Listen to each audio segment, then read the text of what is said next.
Good afternoon. Welcome to Addington Highlands regular council meeting, Tuesday, August 4th, 2026. I'll call the meeting to order.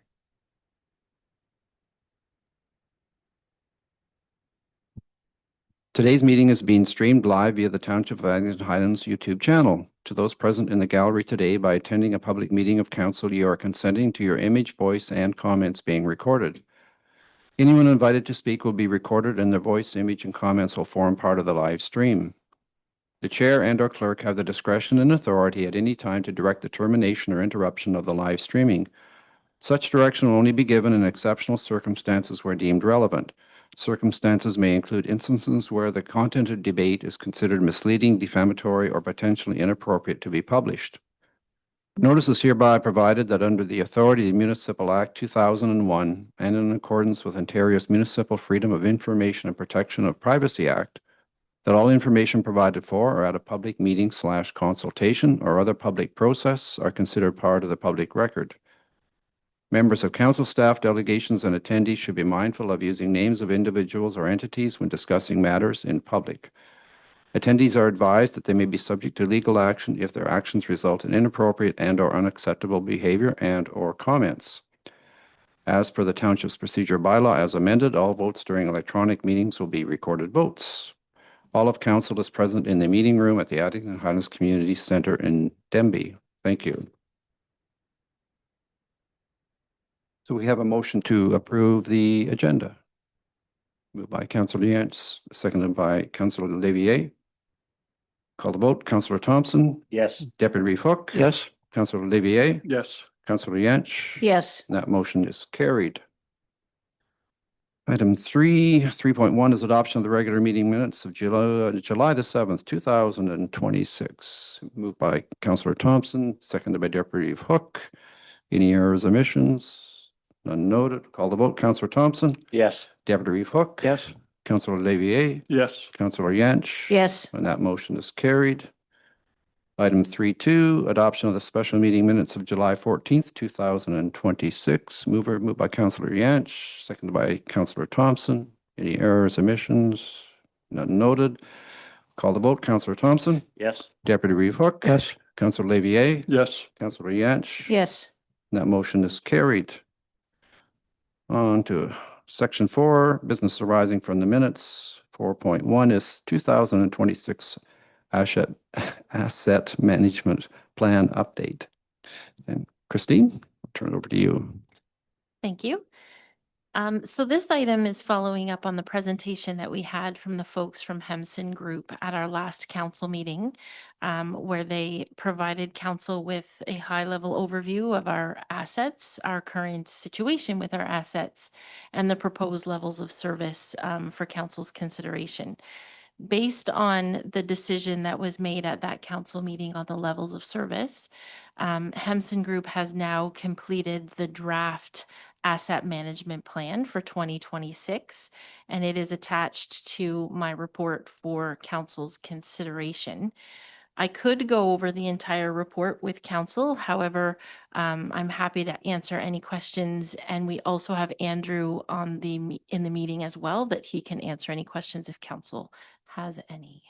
And if you want me to go through the whole report, I'm happy to do so as well. Thank you, Christine. Deputy Hook? We had a discussion in the last meeting regarding the 1.7%. And is this like the recommendation is that we're going to vote on it to see if to receive the report and adopt it? Does that mean that we are tied to whatever we budget next year, for instance, whatever we budget, and then we got to add a 1.7%? Does that mean that we're tied to that? Or, I mean, this is a guide, right? And this is a look into the future, what might happen when we don't budget enough? Is that the way we're looking at it? That's exactly it. It's a roadmap forward. If we want to maintain the current levels of service as we have them, then that's what we need to commit to. However, and I think maybe Andrew said it at our last meeting, that circumstances could change and we could be faced with different pressures from one year to the next. And it's very difficult for a sitting council to make a policy. We can make the policy, but we can't commit the next council to actually earmark those funds. I will tell council that we've been doing this already pretty much. This has been our practice for the past few years. So it's staff's intention to make sure we include that in our budget proposals. But at the end of the day, that would be up to council as to whether they want to, or if they're able to, follow through with what's outlined in the plan. Any other questions from members of council?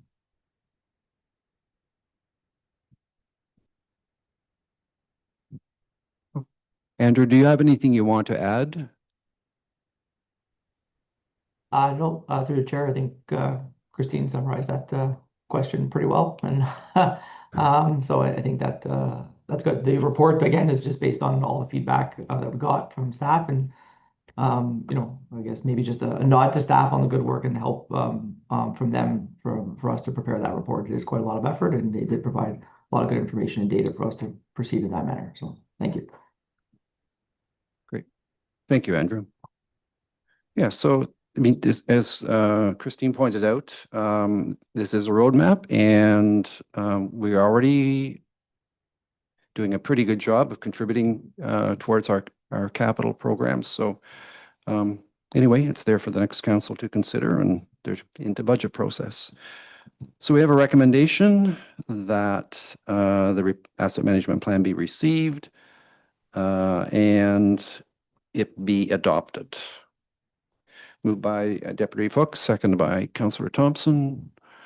Call the vote. Councillor Thompson? Yes. Deputy Fox? Yes. Councillor Levier? Yes. Councillor Yantch? Yes. And that motion is carried. And thank you, Andrew, for taking time out to be here in case we had some questions. Absolutely, my pleasure. Have a great day, everyone. Next item, disclosure of pecuniary interest and the general nature thereof. None noted.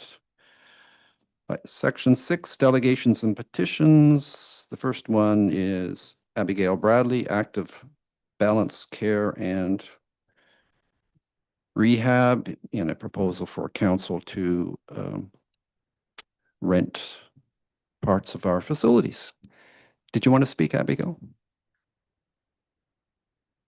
Questions? Okay. Christine, did you want to provide, a little bit of information on the financial side of it? Sure, Yeah, sure. please, first. So what Abigail is proposing that she rents from the municipality. So the Township of Addington Highlands owns the Northbrook Medical Center, as all of council is aware.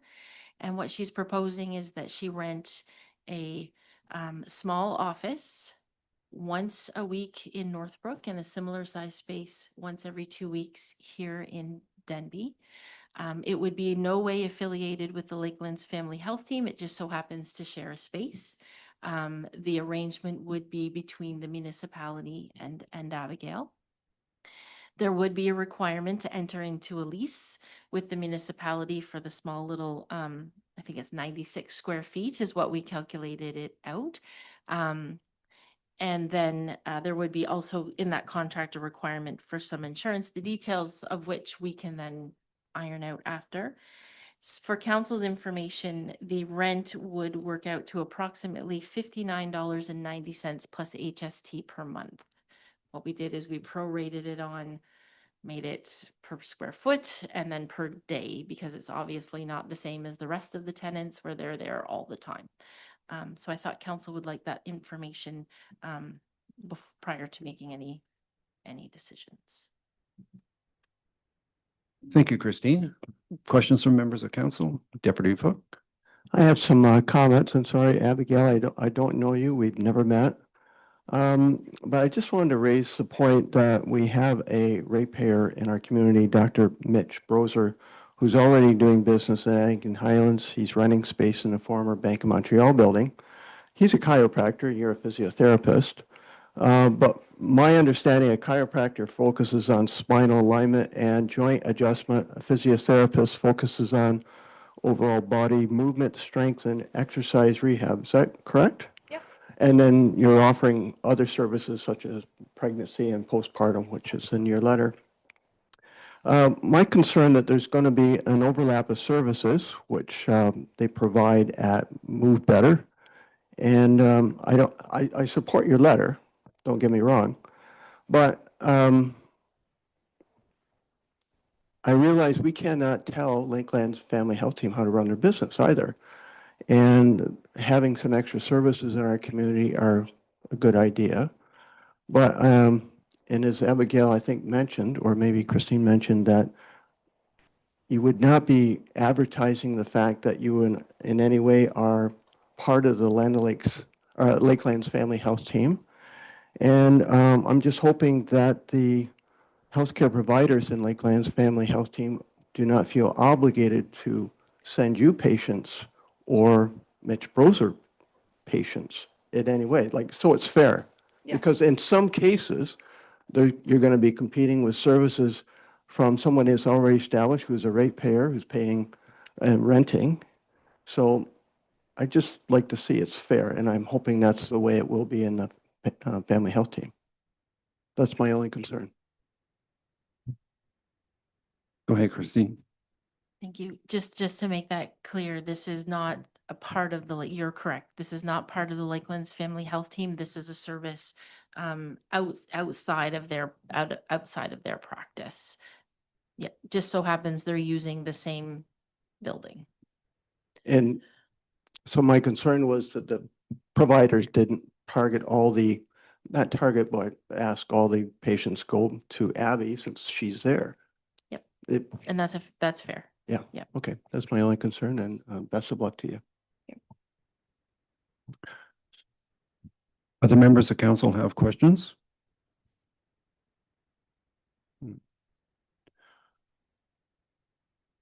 So what are your wishes? We have a draft resolution that's partially completed, saying that the presentation of the information from Abigail be received, and further, what do we want to do? I guess our options are to not go forward, or the option is that she entered an agreement with the Township of Addington Highlands.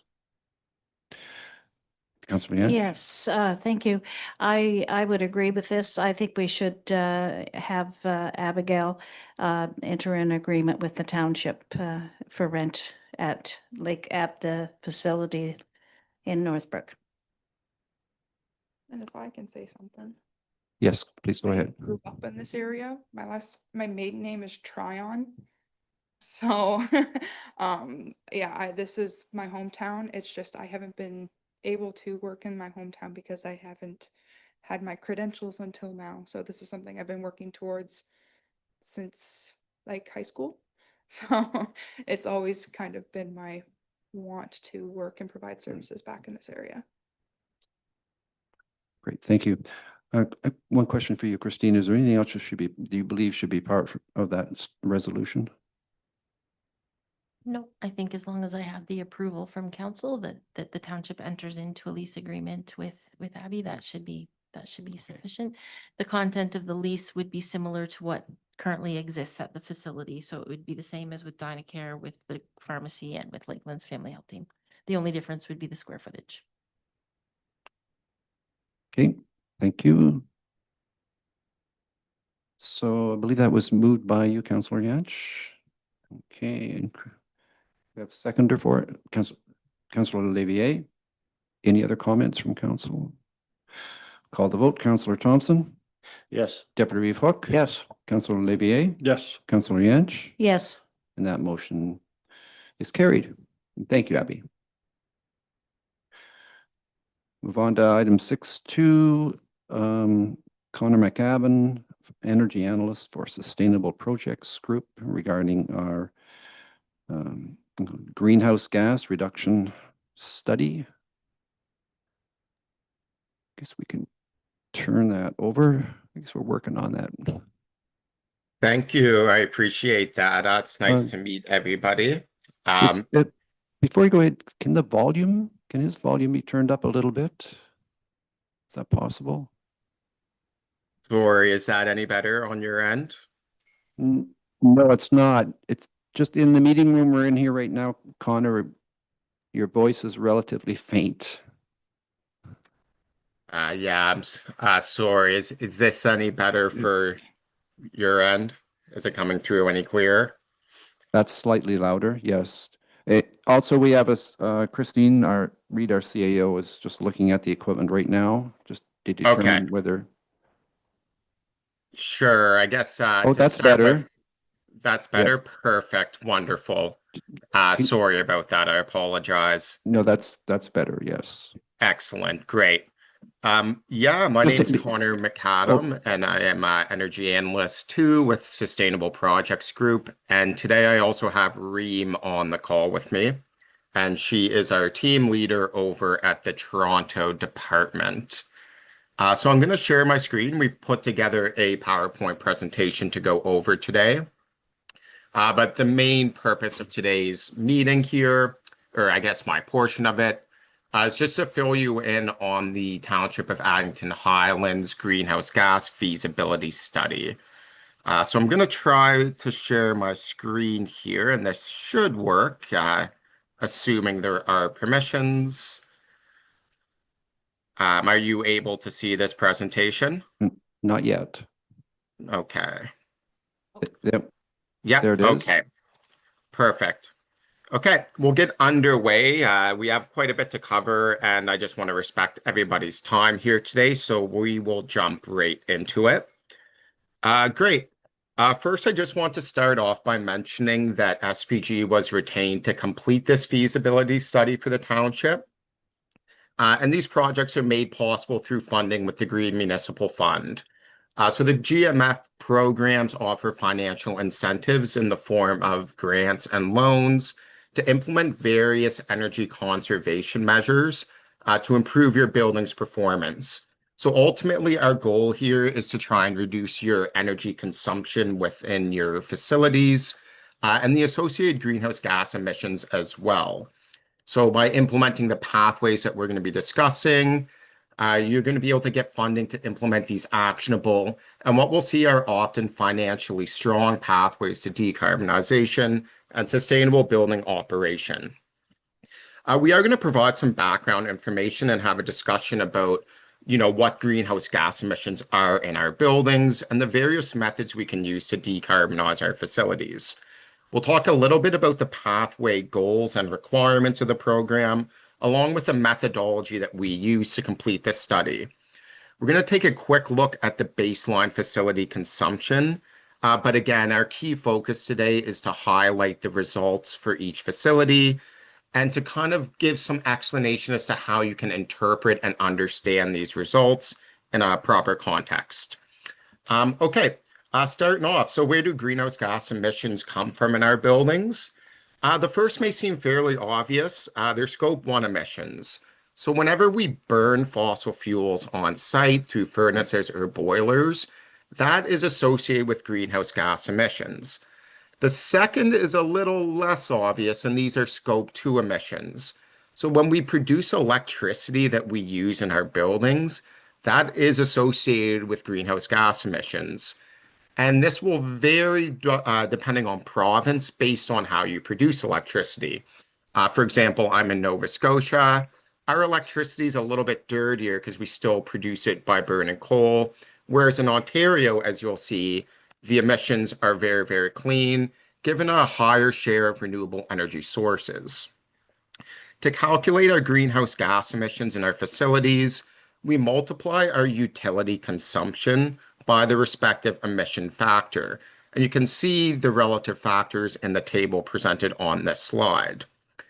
So to reduce our building greenhouse gas emissions, there's two typical approaches we use. And that's by attempting to reduce the amount of energy we use on site through energy conservation measures. And this also typically involves looking at how we can switch the fuels that we're using for space heating to technologies that use an energy source that have a lower emissions intensity.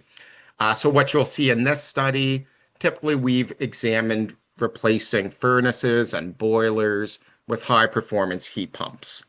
The third is grid decarbonization, which we actually don't have direct control over. and that's decreasing the emissions factor of purchased electricity by changing how we produce electricity to more renewable sources. So the key thing to take note of there is over time, the emissions intensity of electricity is projected to change as we start to use more of those renewable sources on a provincial level. And what's important about this is it directly influences what particular strategies will be effective in a building, but it also helps us determine when we want to implement specific measures to maximize their impact. Okay, so the GMF, the greenhouse gas feasibility pathways. So essentially the goals of these projects are to create two pathways to achieve decarbonization and sustainable energy use within buildings across Canada.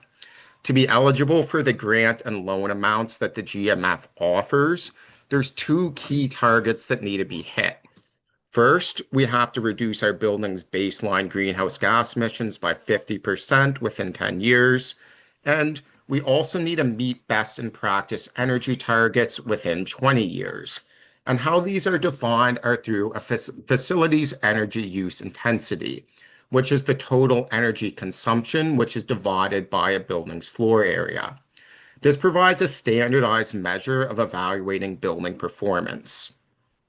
The GMF actually sets the best in practice energy target for office buildings at 95 kilowatt hours per meter squared for facilities in Ontario. However, for other buildings, we actually have to calculate a target EUI by using energy modeling software. So what we do is we build a representative facility that's designed in accordance with National Energy Code for building standards. And what this does is it provides us with a model of what we would expect a modern high building to be performing as. We then need to achieve a 25% reduction in that calculated energy use intensity.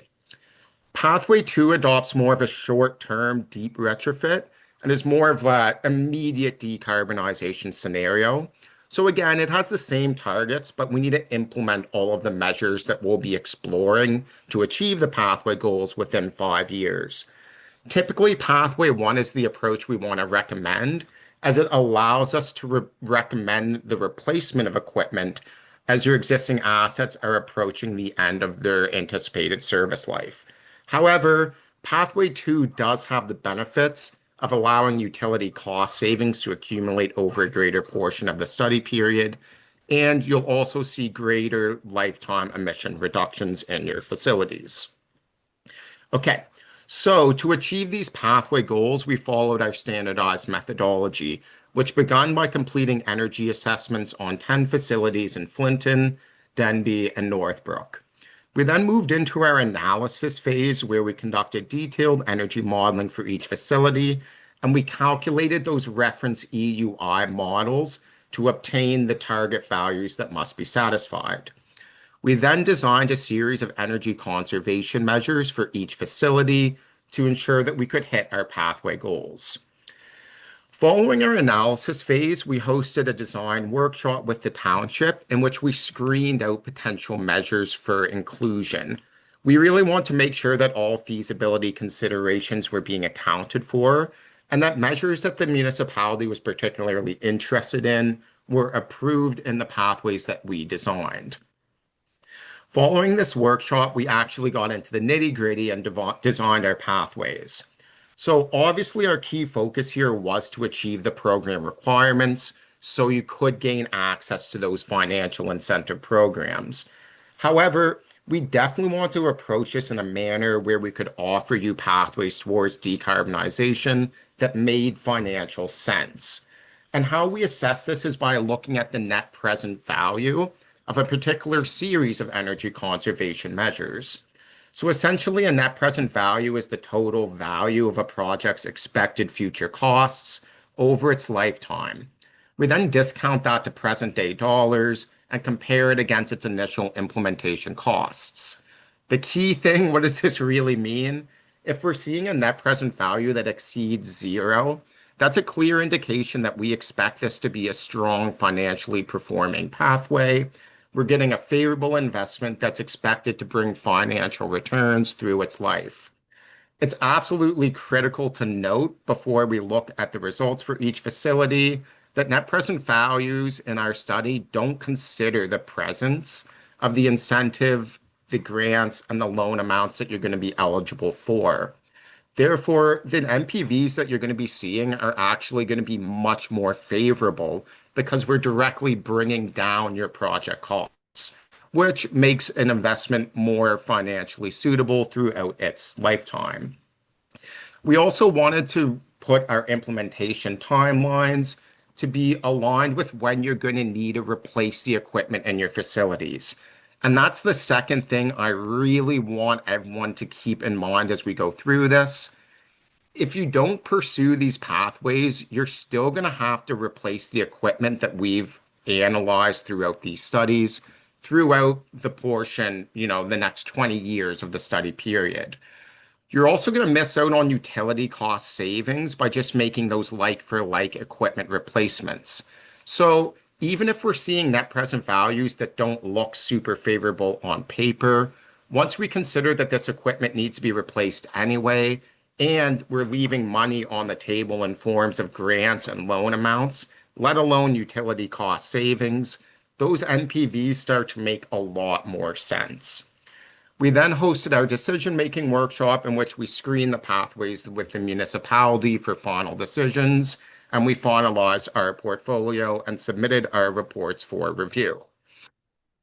Okay, we're not going to go over this in too much detail because we have distributed a copy of this presentation for your reference, and the reports are also available for review as well.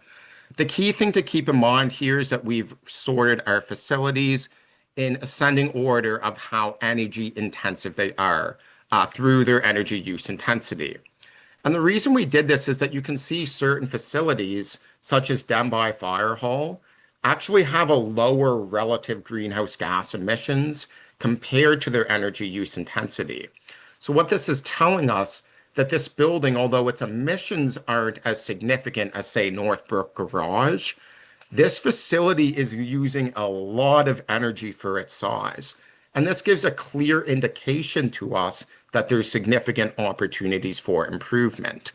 And these are why the GMF uses these metrics, as we want to ensure that we're targeting as much improvement within our facilities as possible. Okay. So let's get into what we're all really interested in here today. Why we're giving this presentation is we want to go over our key results. And first and foremost, we can say with happiness that we were able to successfully hit the pathway requirements for each facility, which is really awesome. We have identified numerous areas for improvement, and we can get you to where you need to get to. We're seeing energy use intensity reductions ranging from 18% to 73%, and emission reductions ranging from 70% to 95%. So we've identified significantly impactful pathways to improve energy performance and reduce baseline greenhouse gas emissions.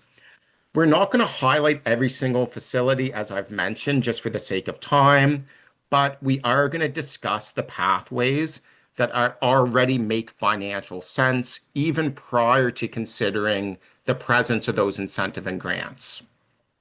We're also going to be discussing the facilities that are near profitable, just because, again, those NPVs don't tell the full story. And we feel like for 5 of the facilities, even those with negative NPVs still have clear rationales for implementation.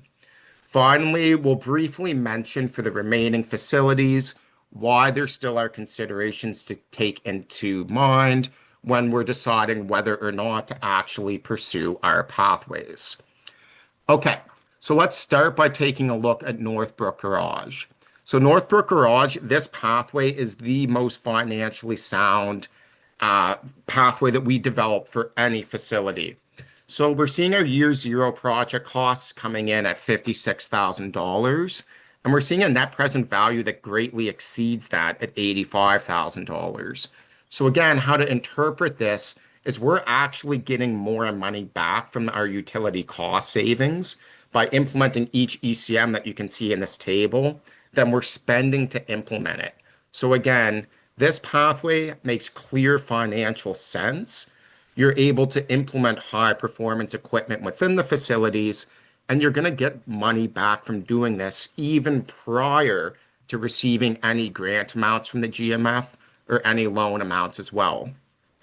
We see significant environmental performance metrics with greenhouse gas emissions coming in at 95% relative to the baseline and significant energy use intensity reductions of 73% by the end of the study period.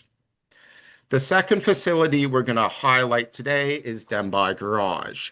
So we see a similar year zero project cost at about $60,000, given a lot of the measures that we've identified are very similar to Northbrook Garage. We're seeing the same trend occurring where we're getting significant reductions from our baseline of 78%, and we're reducing our energy use intensity by 53%. In this building, we actually see the pathway 2 has a slightly more favorable net present value. And the key reason is again, we're moving the installation of the solar system to 2030. That's allowing the utility cost savings to accumulate over a larger portion of the study period, which is giving you stronger financial metrics. Still, for this facility, regardless of the pathway, we're seeing a very clear case for implementation that's going to achieve a deep decarbonization scenario. The third facility where, again, it's a clear financial case to implement this pathway is at Denbigh Hall. So we see a low project cost at about $24,000. And again, a net present value that exceeds this at $26,000. We're seeing significant greenhouse gas emissions relative to our baseline, and we're seeing an energy use intensity reduction of 63%. So through what these three facilities are showing us is not only are we achieving the project goals, but we're actually making sound, reasonable financial investments that are going to offer us a return, again, even prior to any grant amounts.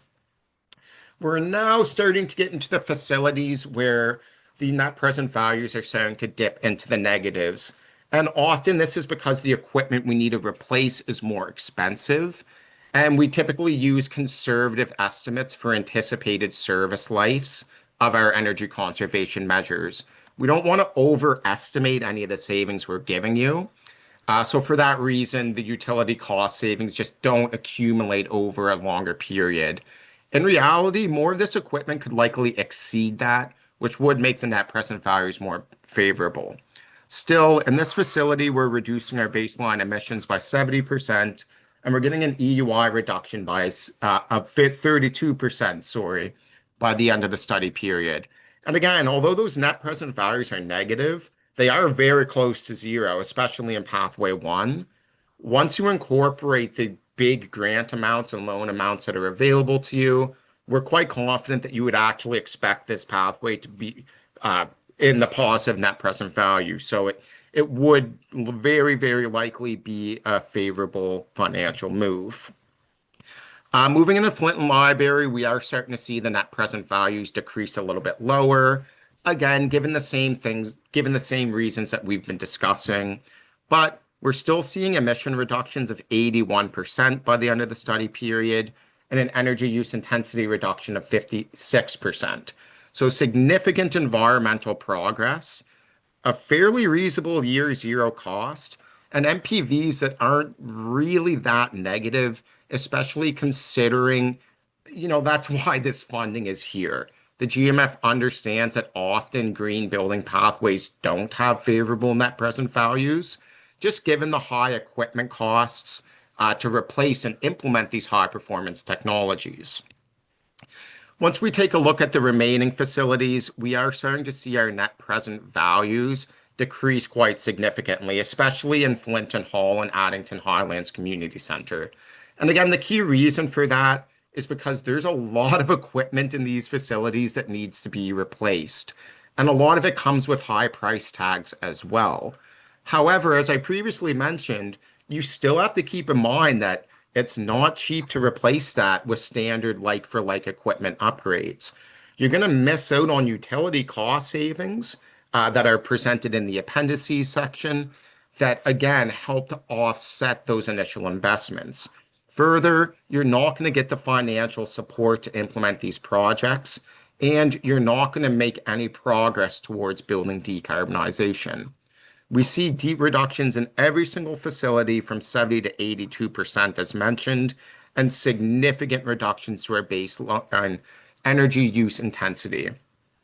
So again, I really want to hit home that although those net present values don't look super favorable right off the bat, there's a lot more behind the scenes that we need to take into consideration. There's also a series of non-energy related benefits associated with the pathways as well, such as improving occupant comfort. The only pathway we don't feel super comfortable recommending would be Heritage Park Canteen. The key reason being is that this facility doesn't actually use fossil fuels. And as we already discussed, the emissions intensity of electricity in Ontario is very, very clean. So that makes it very difficult to achieve a 50% reduction in baseline emissions. And we actually weren't able to do that by the 10-year point in the study without including carbon offsets. The net present values aren't favorable for this facility either. Again, keeping in mind what we've been discussing, but this is a facility where we may want to prioritize some of the other pathways if we're limited on what we want to implement. Thank you. I'm going to end it there because I did go for a few more minutes than I intended to. But please take note of my contact information. I know that was a lot of information in a short period of time. So if there's any questions or concerns that we don't address today, always feel free to reach out to me. I'm more than happy to talk with you, explain some of this in more detail, and just elaborate on more of that to give you a bit more of a bigger picture. Like I said, the reports have been distributed, so you can review those as well. And we have included an appendix section in this PowerPoint that provides some more metrics with our results, just to help you get a better understanding for your particular facilities. But again, thank you very, very much for your time. We appreciate the opportunity to work with the township on this project, and we hope that we can continue the conversation and see some of these pathways be implemented within your municipality. So I will leave it for there today, and if there's any questions, we're more than happy to field them. Thank you, Connor. Very interesting report on our facilities because we're always looking at ways to make improvements to them. Do members of council have questions? Deputy Hook? First of all, very simply, the explanation of three acronyms are used. I didn't see a definition there. The first one is ECM, and then NPV and EUI. What do those stand for? So I can go back through that. I think I'm still sharing my screen. We'll start out with ECM. So that's just a shortened term for an energy conservation measure. Okay. So that would be any improvement that we're implementing within your facility to either reduce your energy consumption or to switch the fuels that you're using, right? So ECMs would cover things like replacing a furnace with a heat pump, LED lighting upgrades, essentially any targeted improvement to your building that we want to implement. The second one we went over was your energy use intensity. So energy use intensity is a standardized measure of evaluating building performance. And essentially what we're doing is we're dividing your total facility utility consumption by the square footage of the building. So when you look at, your baseline performance metrics, you can see that this allows us to compare buildings, not necessarily on how much energy they use, but how much energy they're using relative to the facility size. So it provides a little bit of a clearer indication of how that building is performing environmentally speaking. And the final is your net present value, which I went over in this slide. So the net present value is essentially a way to evaluate the financial feasibility of a project. So we're looking at the total cost of implementation relative to utility cost savings that you're going to get throughout a project service life. So for instance, when we're looking at a facility like Northbrook Garage, where we're seeing your net present value coming at 85,000, that's telling us that where it's exceeding our year zero cost, we're actually anticipating that this is going to generate more revenue through utility cost savings over the measure life of a project, right? So it's a really standardized way for us to analyze how financially feasible a particular energy conservation measure would be.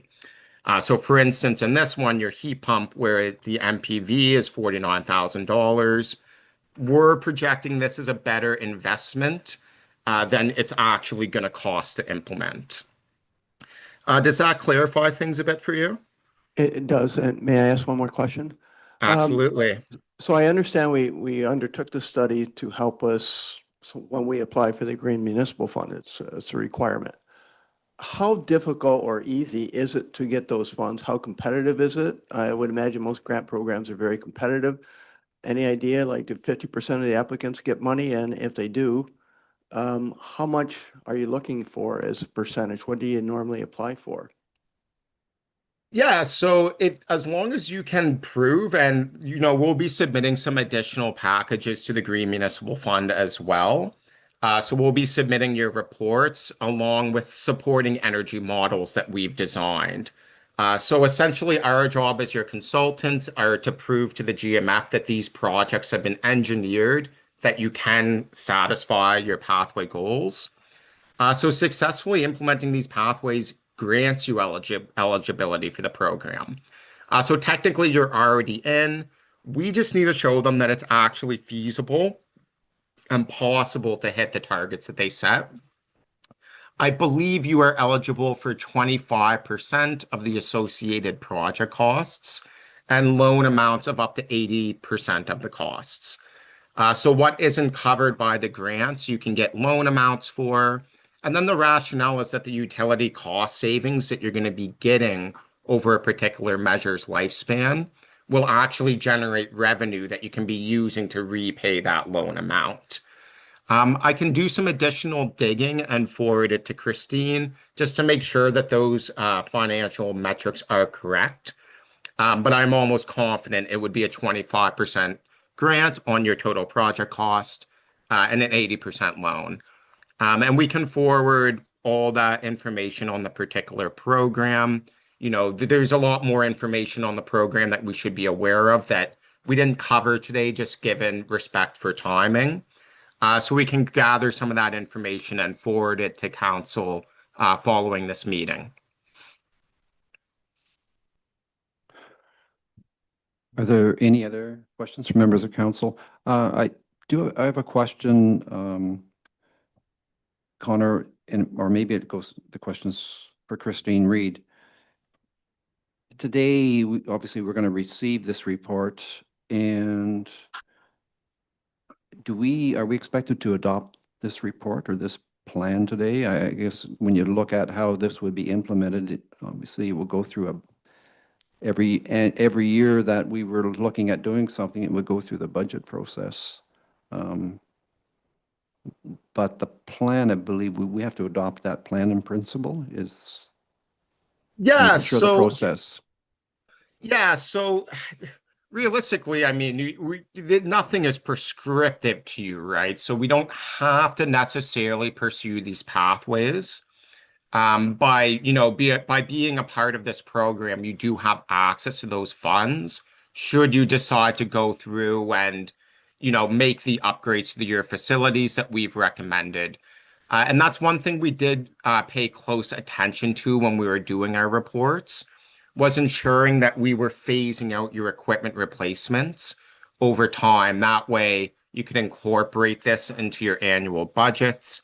But again, so that we could time out the implementation of our energy conservation measures as closely as possible to when your existing equipment required replacement.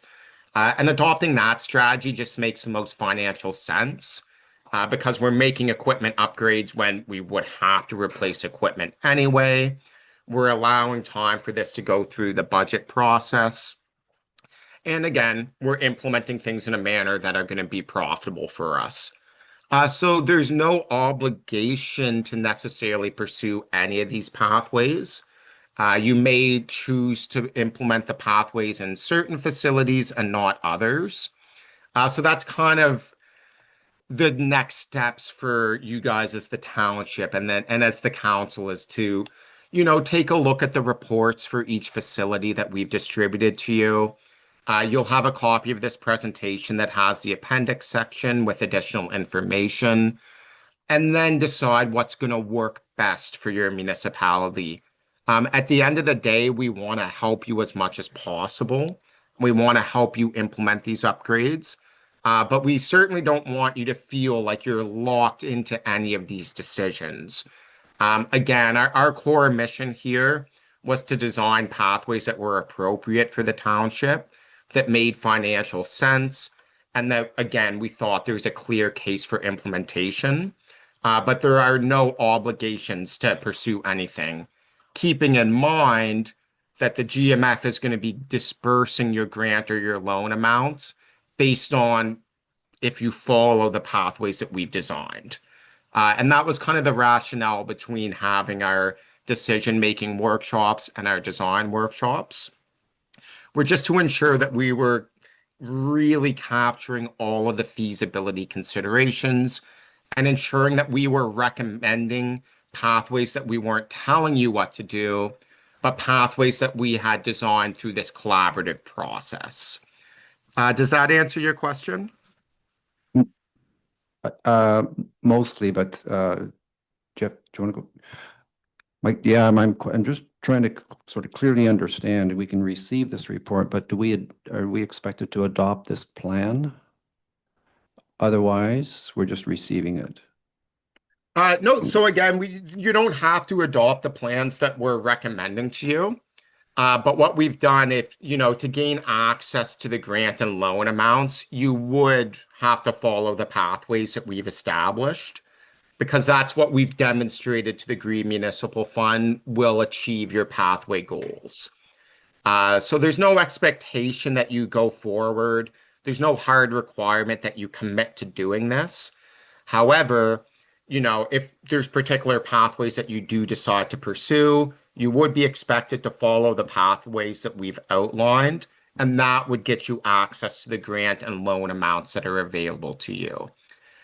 So we have sent out the reports for all 10 facilities for your review. But yeah, we're not forcing you to make any decisions accordingly. We've just identified these pathways to achieve the goals of the study, and should you pursue to move forward with them, you would gain access to the financial incentives offered by the Green Municipal Fund. Great, that answers my question. Christine, did you want to add anything to that? No, I don't think so.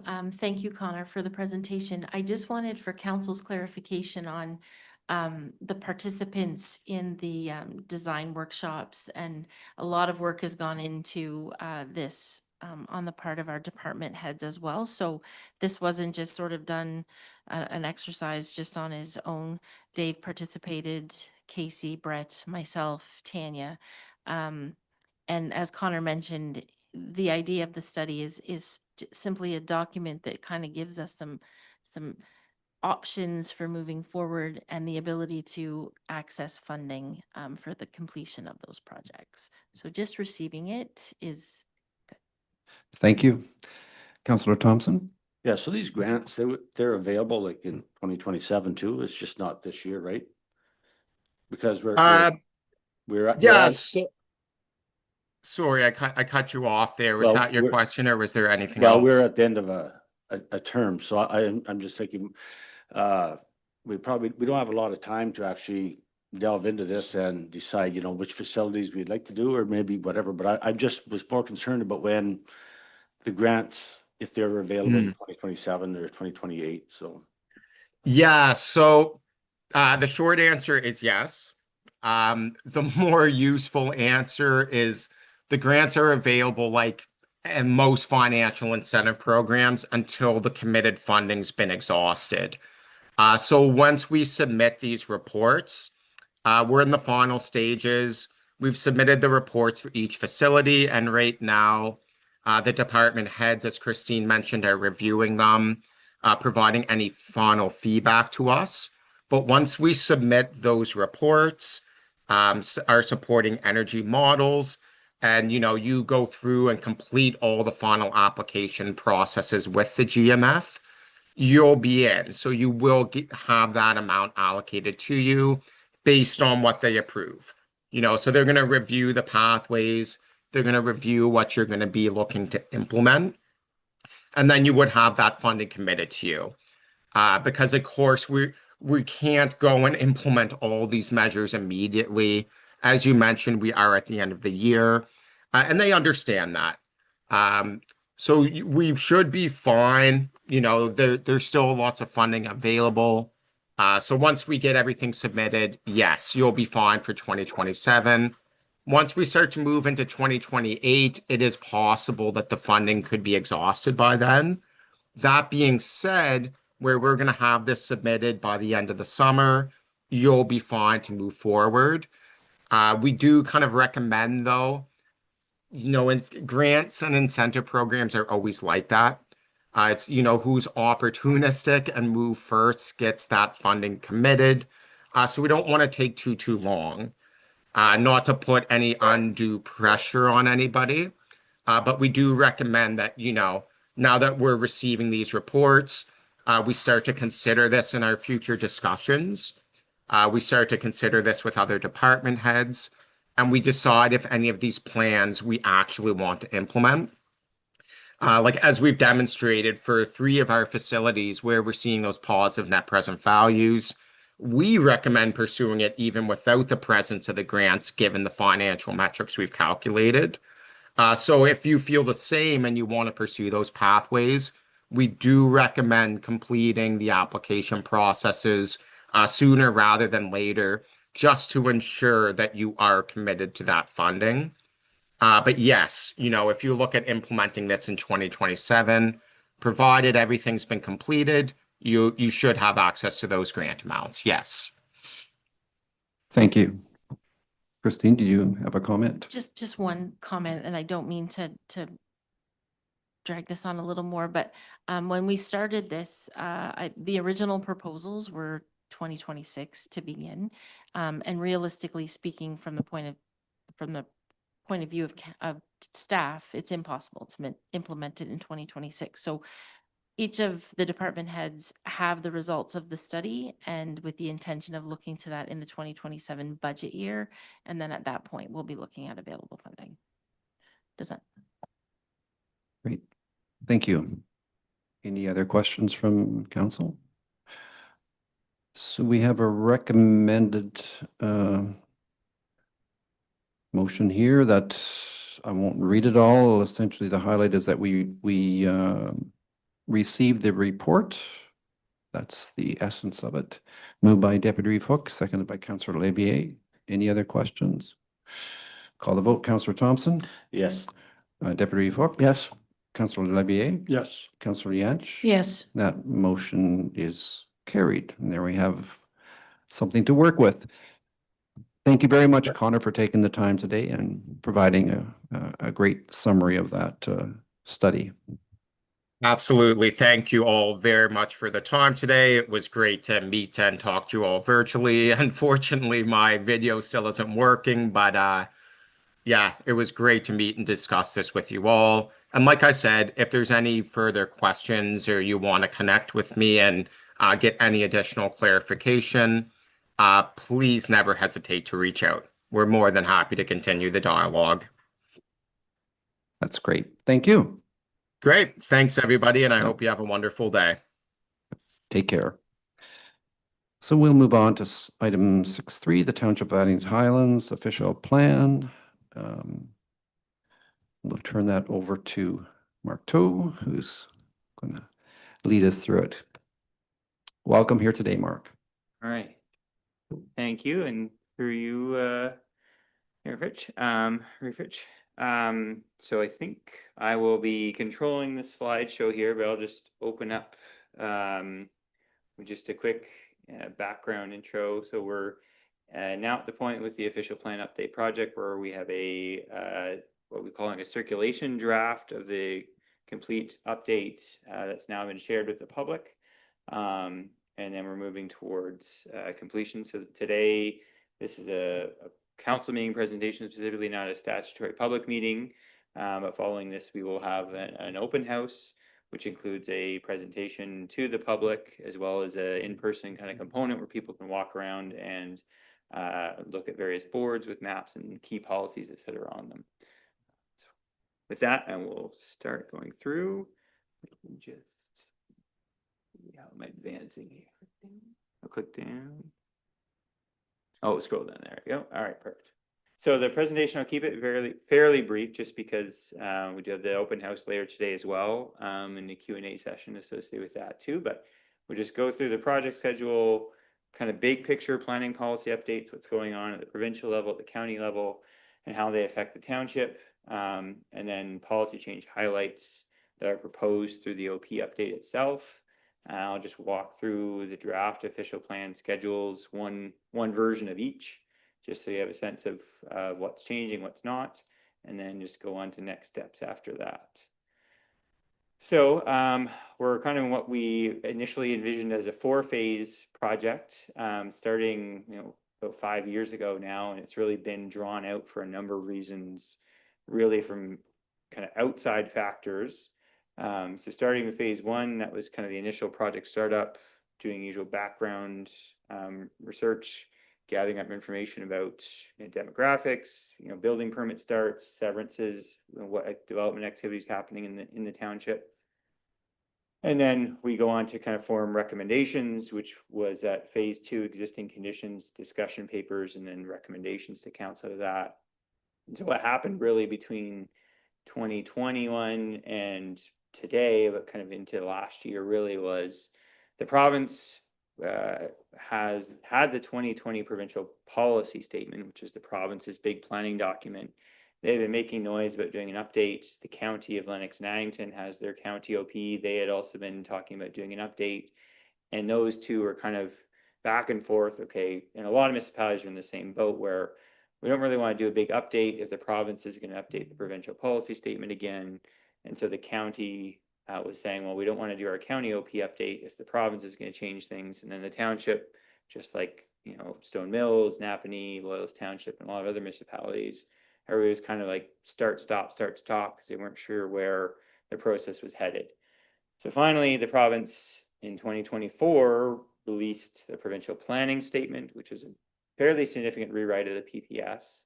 And then the County of Lennox and Addington, just this past February, adopted their county OP update. And that work that the county did included a lot of things that affect the township. Somewhat less Addington Highlands, more some of the Napanee, Stone Mills, and Loyalists, for example, but still nonetheless a lot of impacts, some smaller, some bigger that come through. So all those things kind of put together really pushed off a lot of municipalities doing OP updates, waiting for these higher levels, county levels, to do theirs. But finally, we've got our circulation draft complete, out for comment to the county, to agencies like conservation authorities, health unit, and also to the public and to council. So we've already been getting some comments coming in, which is great, and that will get integrated into what will be the adoption draft, which will be brought back to council for consideration for adoption. And I'll touch on that kind of next step at the end. So just getting into it, then some of the big picture policy changes that have been happening over the last 5 years, but really the last 10 years since the last OP update was done. So the province had updated the provincial policy statement in 2020. So that was updating the 2014 PPS. So the current official plan is lined up or alignment with the 2014 PPS, which has since been updated twice, the 2020 version and now the 2024 version. And so there, for a rural municipality like Addington Highlands, not a huge amount of change in terms of affecting things like how rural areas would grow, how settlement areas grow or not grow. severances. Really, it was more of a kind of an update around the edges to a lot of the policies related to protecting wetlands, water bodies, etc. So the policies still support rural development, rural severances, etc., and protect natural heritage areas, protect resource areas like sand and gravel, etc. So all the same principles are still in play for Addington Highlands. Just some adjustments to wording, probably a bit more protection to some natural heritage areas, but nothing fundamentally different. The province also has planning legislation. So under the Planning Act, made a number of changes through various bills, particularly the PC government has been very active making updates to Planning Act, lots of legislation, as you all know, as well as the provincial policy statement. So things to highlight there that have changed is additional residential units, which we've talked about at council here before. In terms of the province, 10 years ago or so, they basically mandated that municipalities need to somewhere allow a second unit on properties. They've since kind of expanded that to say, okay, now you have to allow third units on properties. And if you're in an urban area that's got water and sewer services, you should also allow 4 units on a property in some areas subject to conditions. So for Addington Highlands, that really means we should be having policies and zoning that allow up to 3 units per residential property, subject to limitations. So if it's waterfront lot, for example, maybe you don't. If it's a really small lot, maybe you don't. But the province is basically mandated you need to allow for 3 units per residential property in at least some areas of the municipality. A couple other changes that have happened over the last 5 years, give or take, in an effort to try to limit the cost and complexity of developments. The province has made some changes to a bunch of different things. A couple of the notable ones is that municipalities can't require applicants to come in and consult with the municipality before they file an application. We will still encourage applicants to do that, especially for more complex applications. But somebody can walk in tomorrow and file a minor variance application, pay their money, pay their fee, and it could be a great application. It could be one that we just say not supportable because you're putting a factory in a residential area, right? So on the whole, a bit of a mixed bag there. I think that by and large, a lot of taxpayers, applicants will still come in, hopefully talk to the municipality, talk to the Conservation Authority, just to make sure they get the lay of the land before they file their application or spend money on plans. But we just can't require it anymore, which is, like I said, a bit of pro and con on both sides there. And the last one here, limitations on appeals. So historically, neighbors, for example, could file an appeal if council or committee approved an application and the neighbor didn't like it. They could file an appeal to what was the Ontario Municipal Board, is now the Ontario Land Tribunal. The province has basically removed virtually all appeal rights for private property owners. So what that means is if you're an applicant, you're still allowed to appeal. Say if council turns it down, an application down, you as an applicant can appeal that to the Ontario Land Tribunal. Any major government body like Hydro One or Enbridge or anything like that, they still have appeal rights if they don't like an approval, for example. But for private property owners, neighbors really don't have that option anymore if council approves something that they don't like. So that what that does, or what we've seen that do, is that does maybe put more pressure on councils and committees when they're making decisions that, if there's a lot of neighborhood opposition, but council still feels, this is in line with the official plan. I know the neighbors don't like it. Now those neighbors don't really have any recourse if council does approve it.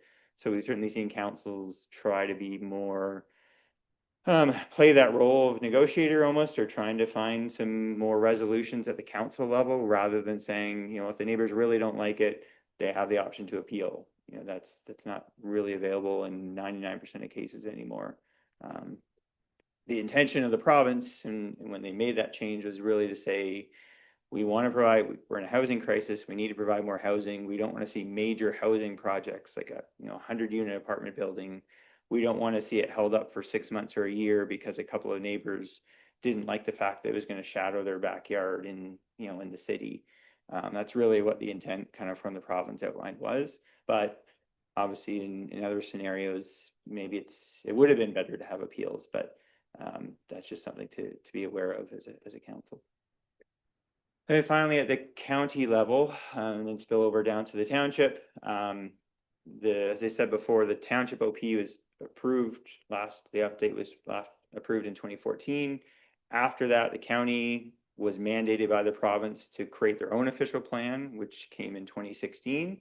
And at the time, the county would really, together, I think, with the lower tier municipalities, the idea was to try to keep it as high level as possible, not get into the weeds, not get into a lot of details, so that it wasn't overly prescriptive, and dealing with things that arguably maybe the lower tiers, the township, could deal with them on their own and not have the county tell them how to do it.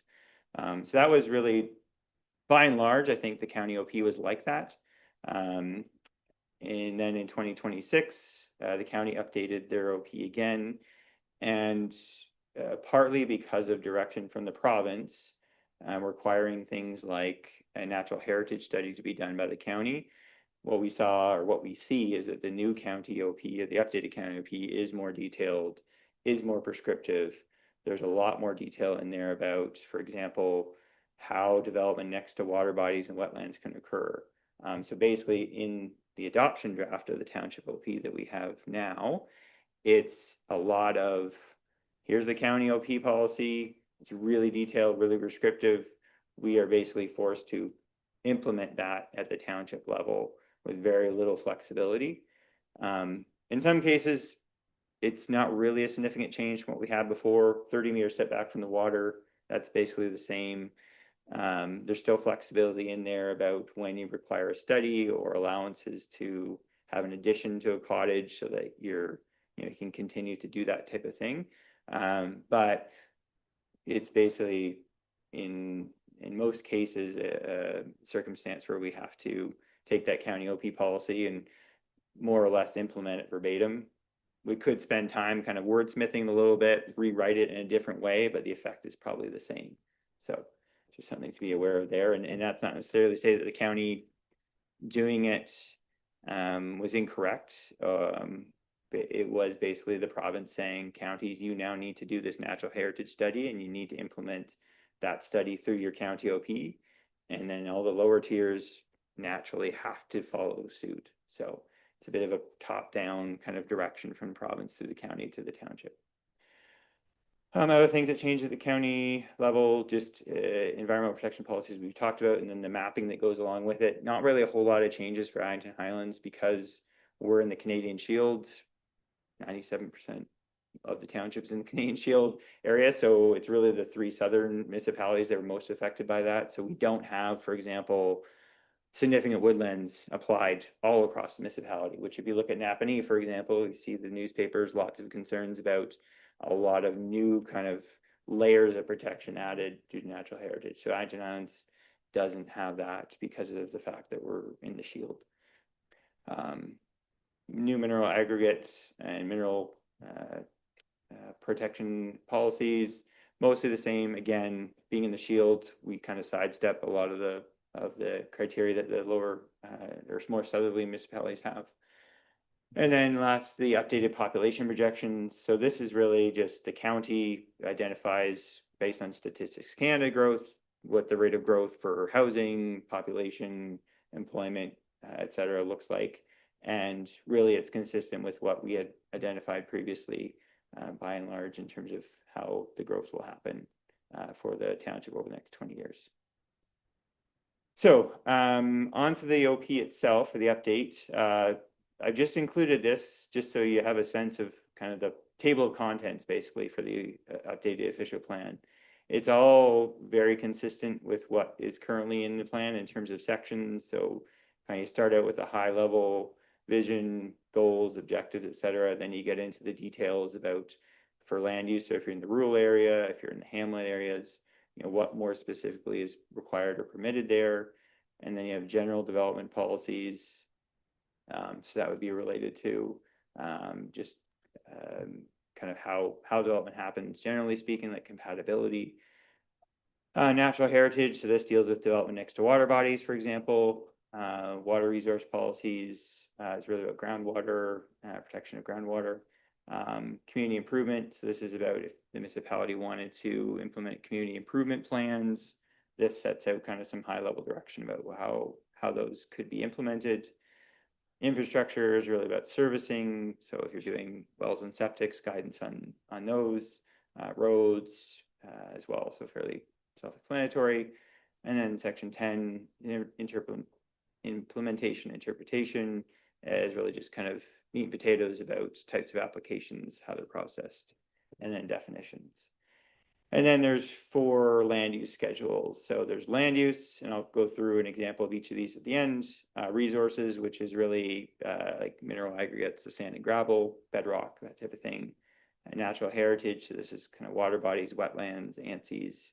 And then transportation is basically the road system, so county, province, township, et cetera, and private. So I'm going to essentially just highlight, I guess, key policy changes or key policies. And most of these arise out of kind of the discussion papers that council had been reviewing and we talked about last fall as it relates to kind of housing, for example, waterfront development, et cetera. So I'll go through these. I'm not going to go through them line by line for sure. But certainly maybe some questions that come out of it, talking about development of private roads or unmaintained municipal roads, for example. So I think we'll get some hopefully feedback from those policies throughout this, and we can maybe look at how they might need to be changed further. So as was discussed in the housing discussion last fall and in the discussion papers that we had provided previously, the township has currently a limit of 3 lots, 3 new lots in total from a holding through that could be done through a consent or through a severance. What had been presented in discussion papers and that council had talked about last fall in meetings and council meetings was increasing opportunities for severances. So what's been proposed is to increase the number of lots to a total of 5 in both the hamlet and the rural areas, with the rural area having a limitation that you can't have, the 5 is limited to essentially public roads and not on private roads. So essentially to allow for those increased number of lots, except in cases where maybe it's not desirable to have a lot of rural severance development. And I am happy to go through the presentation and we can do questions at the end, but if there's anything you want to jump in, that's fine too. Yes. Go ahead. Yeah. So if it's okay to jump in. Yeah. So where you mentioned rural areas except on private roads, shared driveway, Yes. that's not a private road, but a shared driveway, where does that fall into play? Yeah, so it's a good question. So if and this is something that we do see, and we're actually seeing, I'd say more from MTO, for example. So if you have a severance along 41, the current OP policies say that the province, and I'm not sure if this is a hangover from 20 years ago, the province said that they didn't like shared drivers, or they didn't want private roads. We see the opposite of that now, where the province says if they're going to give a severance with new entrances off 41, for example, they would rather see the entrances shared. So that's not intended to be caught out here. So it's, if you have a shared entrance off 41, for example, and maybe it's a private, like an easement, private road, that wouldn't be intended to catch that out, and we would allow it. So I think it's more cottage. Really what's intended is to kind of limit number of severances on kind of typical waterfront development areas. And we could refine that. So if council is okay with severances in rural areas on private roads, but the real concern is lots running on the water, we could change the policy and be more specific to say everything, including rural lots or rural private roads, except those that front on the water. So you can be more specific if we want.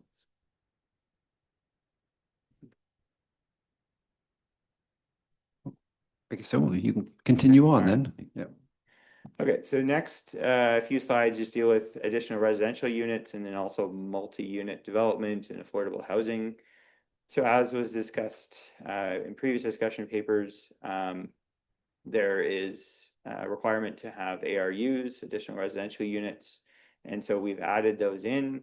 So if council recalls, and for those of the public who are watching, there were 2 council meetings last fall, one in September and one in October, where this was discussed through at the council meetings based on updated discussion papers that we had presented to the township, looking at various options for where additional residential units could go and how they might be permitted automatically versus when maybe they need to have an application. So what we have in the policy is what council directed in the fall, which is essentially to allow additional residential units in hamlet areas, in rural areas, but with limitations on waterfront lots. Let's see if I can make this little bar go away here. Move it up here. There. Okay. So at the bottom here, limitation on waterfront lots to 1 additional residential unit. Except if you already have if there's already a sleeping cabin on the lot, then you can't have that additional residential unit. And also that waterfront lot has to have minimum lot size compliance, et cetera. So if you have an undersized waterfront lot already, you can't add an ARU to it. It would have to be effectively a 1 hectare lot, basically. And then the continuation of this policy, there's also a number of requirements related to servicing, for example, how the lot's going to be accessed, et cetera. So these are just policies in the official plan. The zoning would also be updated to implement some of these things more specifically. So for example, the RU zone would allow for additional residential units up to 3, and it would specify kind of where they could be. And then if you have a limited service residential, so the LSR zone, that's typically waterfront lots, that's where you would have the limitation on no more than 2, so, or no more than 1 ARU. So, Well, on 0.7, so what would they determine to the size of another structure? So a standalone structure now, does it have to be near the house, or could it be like if you had 100 acres, could it be? Yeah. Or do you have to have a severance for that? No, and this is the thing with when ARUs, or additional residential units, when the policies first came out 10 years ago, give or take, pretty much every municipality said that these ARUs have to be, a common policy was to say that they can't be any larger than 50% of the floor area of the main dwelling, right? So it's very much here's your primary dwelling, and then you've got an accessory or secondary dwelling, and it's got to be smaller. Maybe it's in the basement. The province basically, over the next few years after that came out, they basically said, no, you're going about this the wrong way. You really shouldn't be limiting municipalities. You really shouldn't be limiting the size of these. And especially in the last 5 years, as the housing crisis provincially kind of worsened, the province really said, okay, we're going to allow more of these units, and they're basically, allow 2 units, two or 3 houses per lot. And you shouldn't place, and in the Planning Act, they actually stipulated that municipalities can't regulate things like the size of them in relation to each other.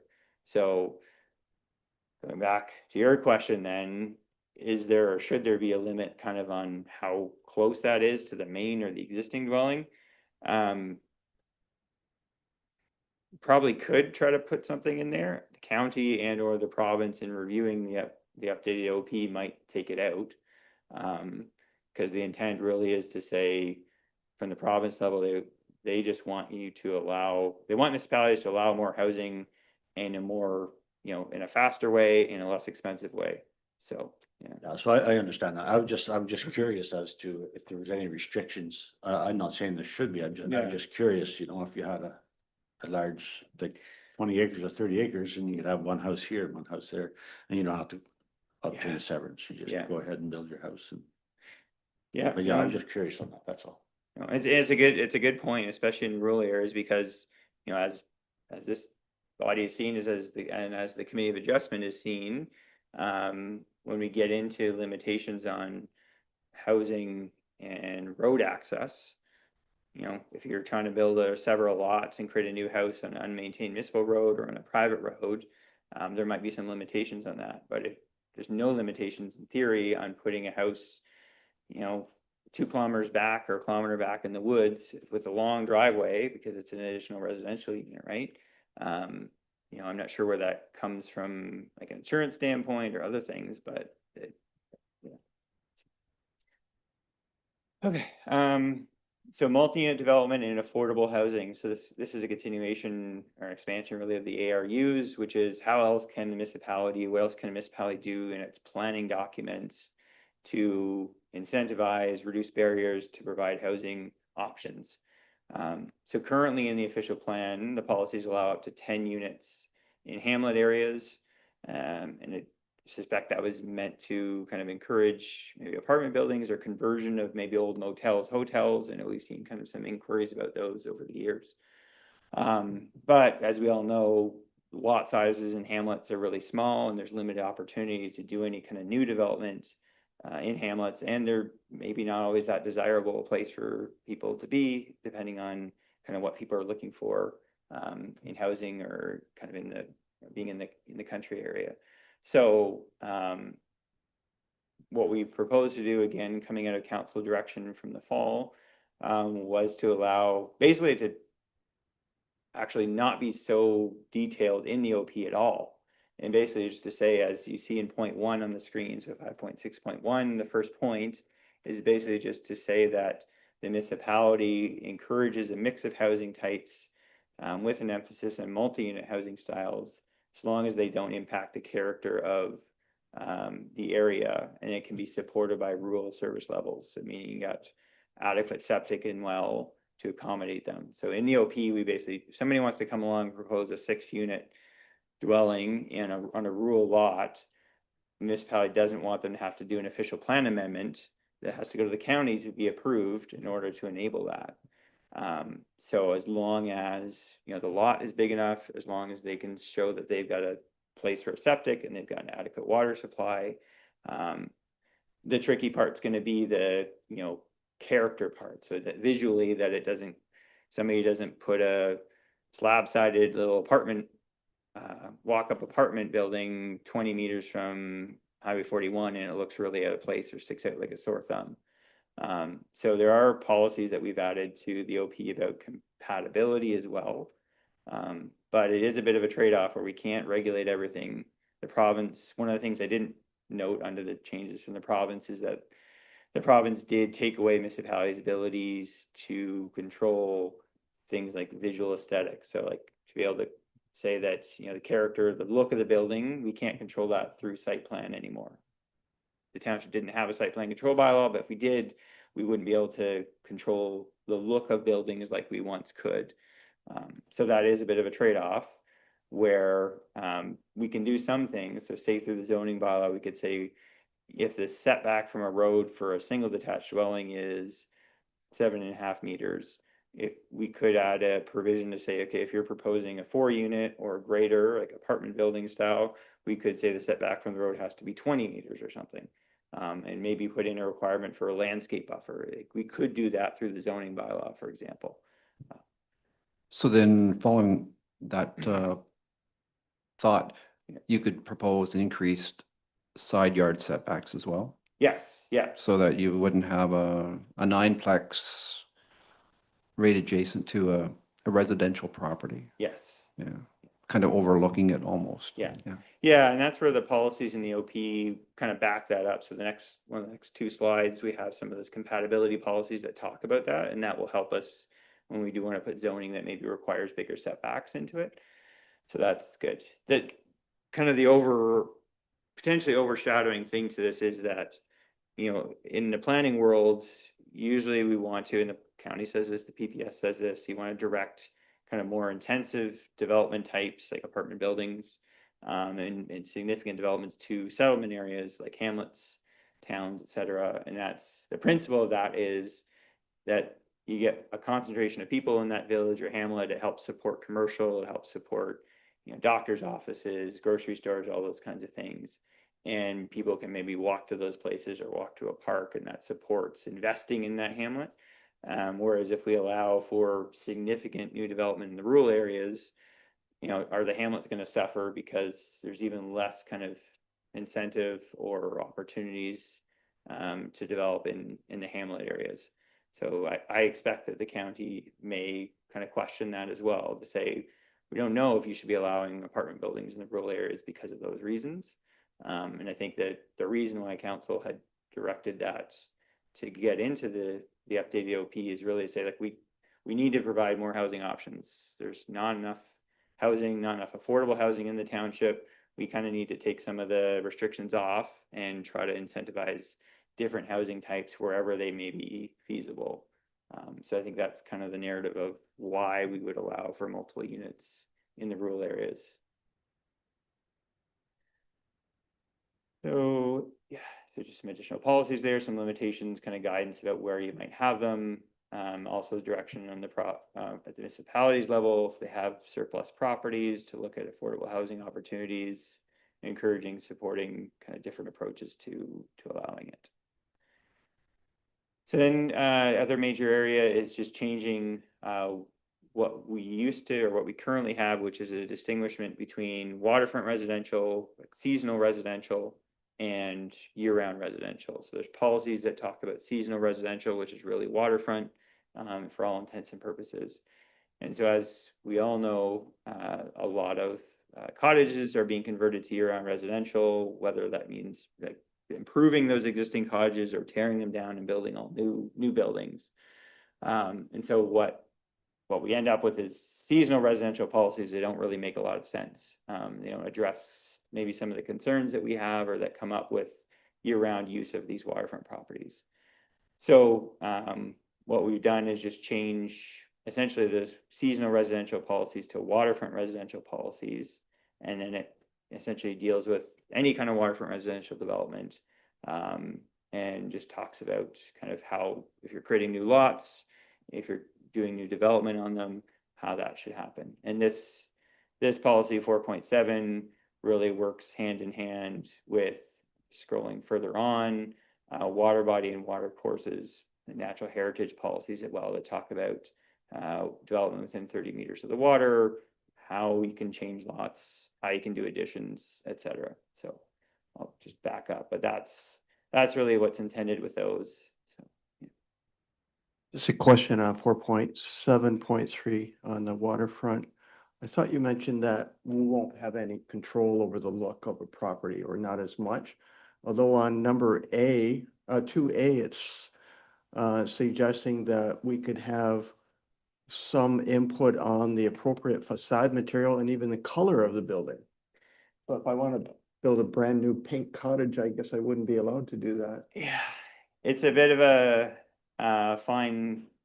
I guess it's a bit of a fine line. So there's one tool that the province had that historically municipalities could very strictly regulate that and say, here's a set of plans. It shows this siding and it's this color and it's written on the plans, and we're going to take that plan and we're actually registering it on title through a site plan agreement. So, in urban areas, that was commonplace, that would happen. So when you go to your building permit, Dave reviews a building permit and it shows red siding instead of blue. Dave's going to say, nah, you don't comply with your site plan agreement. You've got to go back and either amend your site plan agreement or come back to me with plans that show that exact matching color and material. So because Addington's never had site plan control bylaws here, that was never really an option. And the province is basically now, as I said before, kind of taking that away. However, there's still a gray area, I will say, where municipalities can, especially when you're coming in for, say you're coming in for a minor variance. So if you've got a cottage property and you're too close to the water, it's a 1970s cottage, and you want to do an addition to it, and you come to the committee of adjustment, say you need a variance for setback or to do a height increase, whatever it is, there are policies that you can, I'll say, leverage or rely on as a township that says, when somebody comes in to do a redevelopment or an expansion to a cottage property or waterfront property, and they require variance, the things the municipality will consider in whether they grant that variance is it compatible in terms of character, aesthetic, view, all that kind of stuff. And so that does then allow you to say, as a condition of the minor variance, to say the applicant provided this plan. It shows like a 1.5 story cottage with this addition and such kind of characteristics. You can attach that plan to the decision, and that's kind of a way that you can still control the aesthetic of what you're approving. you can't really do it as of right. So in the zoning bylaw, I can't write in the zoning bylaw that you have to have a certain type of material or a certain aesthetic. But when somebody comes in for an exception or variance, there is that opportunity then to provide some degree of kind of control and require a bit more. So that's kind of how, and so in order for the committee maybe to be able to do that, we need to have a policy or policies in the official plan that say, these are the things you're going to look at as a committee or as a council when we're evaluating application. Because if we didn't have them in there and somebody pushes back and say, well, you're asking for this, like, tell me why you are, we wouldn't have anything to point to. But if we have something like that in the policies, that at least gives the committee something to say, this is what the township as a whole has said they want to see in terms of waterfront development. So then, flowing right into that, we have a new section or kind of heavily updated section on land use compatibility, which talks to some of the things we were saying before. If somebody's building an apartment building, we want to make sure they're not going to build it too close to the property line and either, shadow their neighbor's property or have like views down into their pool, that kind of thing. So these policies kind of deal with those types of things to give some opportunity for control of those things.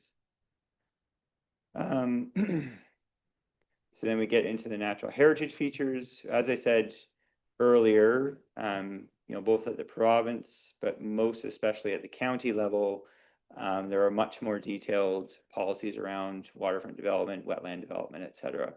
And it looks very kind of daunting maybe when you look at the policies in terms of the additional policies that have been added, some of the restrictions, but when you get right down to it, there's not a lot of fundamental changes to it. There's still requirements for the same 30-meter setback, for example. There's still the potential that an EIS, environmental impact study, is required if you're doing certain types of development. So it's really fairly consistent at the end of the day in terms of if applicants are coming in for variances on waterfront lots, it's not going to radically change how things happen in practice. There are some policies that talk about trying to, for example, on this slide, and this is a policy right out of the county OP, target of 75% of the area within 30 meters of a shoreline should be maintained in a natural state to the extent feasible to reduce erosion and sediment runoff. So that's right out of the county OP. We don't really have much flexibility in that. I think I saw a comment submitted from the public, and I've certainly had these questions ourselves, is how realistic is that? How do you police that? We don't have site plan control, which is one way you could do it. So it's really, I would say it's an aspirational goal or policy. The only way, in theory, a committee of adjustment meeting, for example, you could put a condition on a variance if you're doing a significant waterfront redevelopment. The committee could put a condition on the variance to say that the applicant shall strive to reinstate vegetation along the shoreline to this, to meet this policy. That's kind of how that would probably come into effect. So beyond that, though, it's really a lot of these, although they're reworded and more lengthy, I think a lot of it, the net end result is very similar to what we have today.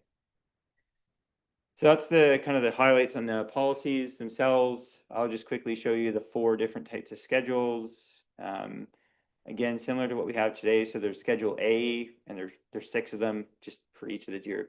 Kind of we've split up the township into 6 sections just for scale.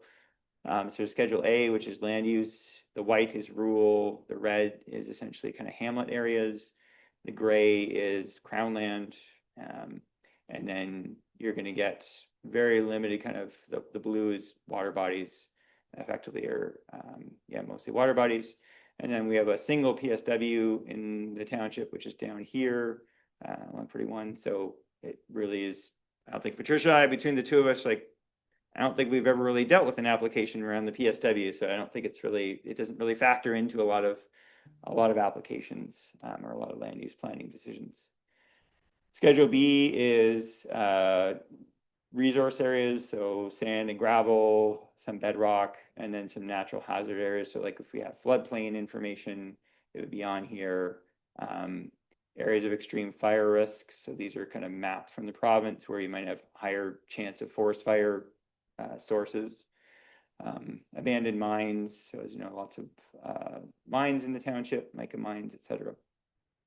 Schedule C is the natural heritage schedule. So this is specifically would map wetlands, ANSIs, provincial parks, identifies where lake trout lakes are, etc. And then the last schedule is transportation network, which is essentially province, county, township, and private roads. I will note that we're trying, staff and we are trying to get this road network in here as accurate and updated as possible to get a better understanding of where maintained roads are, where private roads are, where they change over maybe from a private road to a township road. It may not always, like we may not designate in here maintained versus unmaintained township roads. In fact, we won't. But we're trying to kind of make sure that we can be as accurate as possible so that people have a good understanding, at least starting point, whether they're on a private road or not, for example.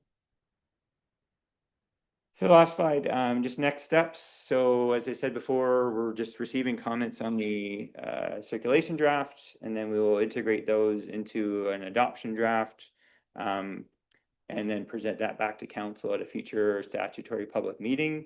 I expect, so we just did this with Napanee. Napanee just adopted their OP adoption draft last week, Monday.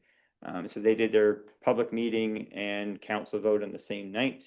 I don't know if we would do that here. I suspect we might have a public meeting and then receive any feedback. And if there's any last minute changes, we could integrate those into a final kind of adoption draft. But that's what we're working towards next. We've asked for comments on the circulation draft to be submitted to the township by the end of August. Inevitably, it'll probably be middle of September by the time we get them all and then get them integrated into an updated draft for going back to council. So that is basically it. So, Thank you, Mark. Any members of council have additional questions? I know we hammered out a lot of these, I don't say issues last fall in the meeting where we were looking for some major changes. Yeah. The staff have anything they want to add? No. Patricia? Okay. Thank you, Mark. Oh, Councillor Lianch, go ahead. Yes, my concern is increase lots from 3 to 5, except on private roads, we're limited to 3 lots. Typically waterfront areas are, I would like to see that specifically just waterfront areas. I don't know whether I should, No, that's you know, I know, I think we had a lot of discussion on this, that we would like to see 3 lots increased to 5 lots, except on waterfront areas. And through you, Mr. Chair, I'm glad you brought that up too, because the other thing, you know, coming out of recent consent applications, you know, the idea of limiting, because it's not in the presentation, but there is still kind of that limitation on severances on seasonally maintained roads as well. So there's, you know, there's township roads, but then within that category, there's fully maintained, and then there's seasonally maintained, there's unmaintained, and then there's private roads as well. So I think, to be honest, I want to take a second look at those distinctions too and see whether or not we need to be more clear. I was looking at South Frontenac's official plan last week, and you know, they don't have specific limitations on severances on seasonally maintained roads, for example. So, and even on private roads, they have a bit of a different approach. So there could be something for council to consider. And I mean, this might be a question obviously to work through with staff, fire and rescue, and fire department and building about, do we want to, or what's the reason why we're putting limitations on severances in these areas? And should we continue? Maybe we are, or maybe we should. But let's maybe think about it intentionally and make a very specific decision. And then if we do want to have allowances for severances on, for example, unmaintained roads, what are the conditions in which we allow that? Like, is it similar to private roads where you have to enter into an agreement with the municipality to allow it, or is there something else that we should do? So yeah, so we'll note it and we'll take a look at that issue. Any other questions from members of council? Okay. So Christine, do we need to include that last item other than just should we receive the report and any comments, I guess, from members of council? That would be the resolution. Okay. Okay. So we have a draft resolution here that resolved a presentation from Mark Tao, the Boulevard Group, regarding the review of the township official plan outlining policy change highlights in the circulation draft and next steps be received, including the comments provided by council. Moved by Councillor Thompson, seconded by Councillor Levier. Call the vote. Councillor Thompson, Yes. Deputy Reeve Hook. Yes. Councillor Levier Yes. and Councillor Yance. Yes. And that motion is carried. And thank you, Mark. I know you're hanging around here for till the open house. So. Okay, we'll move on to item matters for consideration. Item 7.1 is a request from the Denbigh Recreation Committee for an exemption to the township's noise bylaw for an event. Make a motion to approve.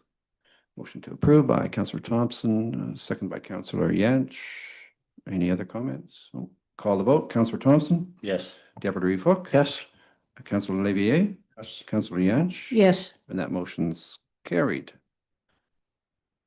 Item 7.2 is, it looks like Nassau, but it's the North Addington Soccer Association has a request, a donation for the soccer program, and I believe that's already in our budget. But Christine, how much was it in the budget? $500. Deputy Hook, Motion to approve. moved by Deputy Hook, seconded by Councillor Yance.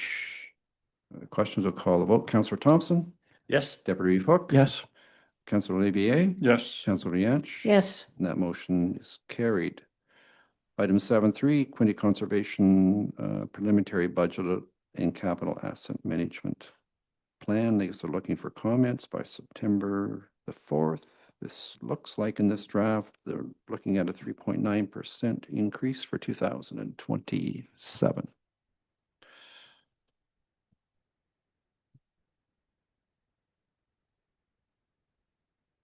Looking at this. Okay, are there any questions? Okay, then I think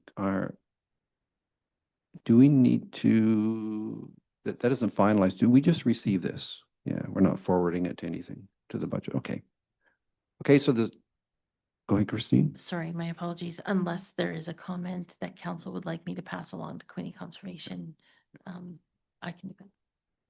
Okay. I did a quick calculation and I think it's a 7.5% because they have two capital programs there. One is the capital asset management plan and the water control infrastructure. So if you combine those, it's the regular budget increase plus those. So 7.5.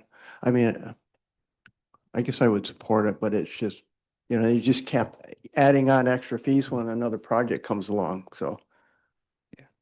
But anyways. Point noted. Yes, Councillor Yance. The only thing is, where do they get their money for these projects, right? It's all from us and not, you know what I mean? The Ontario government has probably not given them an extra money, so. Okay, any other comments?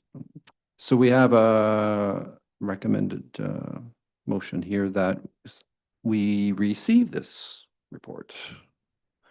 Moved by Deputy Hook, seconded by Councillor Levier. We'll call the vote. Councillor Thompson. Yes. Deputy Hook. Yes. Councillor Levier. Yes. Councillor Yance. Yes. That motion is carried. Item 7.5 is a request from the Township of Tudor and Cashel. Oh, sorry, I missed that one. Yes. Item 7.4, Mississippi Valley Conservation Authority. Request for comments regarding the proposed municipal representation on a new CA regional board. For us, it looks like one rep for the county. Deputy Hook. Since Addington Highlands is the only part of LNA in Mississippi Valley, it would make sense that they would look for Addington Highlands to be the representative, I would hope, but if one of us wanted to do that, who knows? Yes. Councillor Yance? I think this is great that we even have one. That's wonderful. But I do think it'll probably be a county council decision, how that's done. Yeah. Yes, so at county council, our two reps will have to lobby hard for that.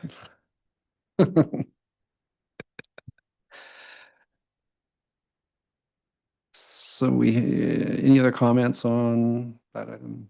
We have a proposed resolution to receive this information, unless we have comments. Motion to receive? Moved by Councillor Yance, second by Councillor Thompson. Call the vote. Councillor Thompson? Yes. Deputy Cook? Yes. Councillor Levier? Yes. Councillor Yance? Yes. That motion's carried. Now we'll move on to the one I was trying to go. Township of Tudor and Cashel, there's a letter regarding a request for a review of the extended producer responsibility for 1 pound single-use propane cylinders. So I guess they really have no useful place to go in that system right now. Deputy Hook? I just took some over to our hazardous waste facility over in North Frontenac, and they had no questions asked about them, so they took them over there. But it seems that's not the case throughout. No, and I don't know about the one in Renfrew. I am not sure. I've never tried to take a small one back there. No. So the question is, do we want, I mean, they have a point. So what are your wishes? Do you want to support their request or? Make that motion, receive and support. Moved by Councillor Thompson, second by Councillor Levier. Call the vote. Councillor Thompson? Yes. Deputy Cook? Yes. Councillor Levier? Yes. And Councillor Yance? Yes. That motion is carried. Item 7.6 is a resolution from the town of Caledon seeking support for their resolution requesting the government of Ontario investigate and implement measures to reduce the burgeoning tick populations. Councillor Yance? Yes, ticks are near and dear to my heart because our family is out and about quite a bit in the bush, and they are all over. So yes, motion to receive and support. Moved by Councillor Yance to receive and support, seconded by Deputy Hook. Any other comments? Call the vote. Councillor Thompson? Yes. Deputy Hook? Yes. Councillor Levier? Yes. Councillor Yance? Yes. And that motion is carried. Item 7.7, resolution from the municipality of Wawa seeking support of the resolution requesting the doubling of the Ontario Community Infrastructure Fund be made permanent. Only comment I have is kind of hard to argue with asking for more money. Anyway, what are your wishes? Make a motion, receive and support. Moved by Councillor Thompson to receive and support, seconded by Councillor Levier. Any other questions, comments? No. Call the vote. Councillor Thompson? Yes. Deputy Hook? Yes. Councillor Levier? Yes. Councillor Yance? Yes. And that motion is carried. Move on to item 7.8, a resolution from the Township of Southwest Oxford seeking support for their resolution requesting the province of Ontario consider amending the Pesticides Act to prevent controlled use of pesticides for weed management in playground areas. Just a comment, they do have a point. I personally have a pesticide license. I know they're restricted in where they actually can be used. If you go down to our park and playground in Heritage Park or right at this building, you'll see hundreds of little weed called a horsetail sticking up out of the surface, and you can't spray it. You'd have to pick them up by hand. So what's councillors' wishes?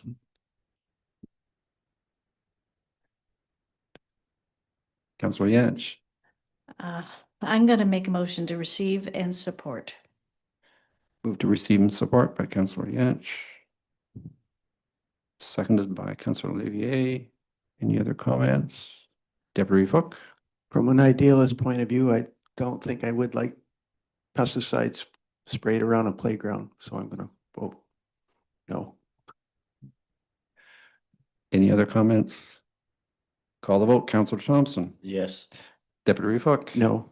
Councillor Olivier? Yes. And Councillor Yance? Yes. That motion's carried. Item 7 9, a resolution from the Township of Central Frontenac seeks support of the resolution requesting the Ministry of Transportation to re-examine the timelines for construction improvements to Highway 7, essentially to advance it, to improve traffic flow and public safety. Deputy Hook, Motion to support, receive and support. moved by Deputy Hook to receive and support, seconded by Councillor Levier. Call the vote. Councillor Thompson, Yes. Deputy Hook. Yes. Councillor Levier Yes. and Councillor Yantz. Yes. And that motion is carried. So section 8 is matters for information, just so we can discuss it. We have a motion to receive all matters. Councillor Yantz, seconded by Councillor Levier. So are there any items you want to pull out?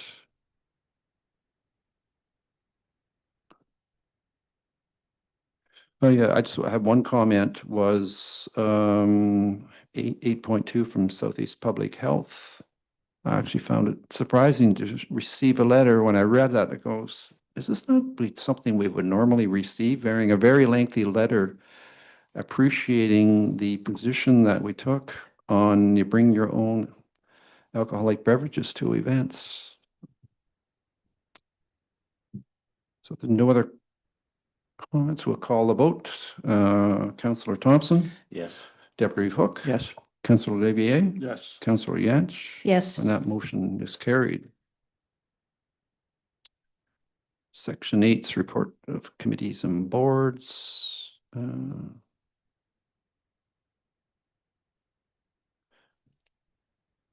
item 9.6, there was a meeting last week of the OPP Detachment Board that I was at. I'm actually going to provide, I didn't put it in this meeting just because trying to keep the meeting not too long, so I'll put it on the next meeting agenda, a brief report on that. It was just, there's some good items that we discussed at that meeting. Library Board, 9.7, we have a report. Just Christine, I'm just scrolling ahead here.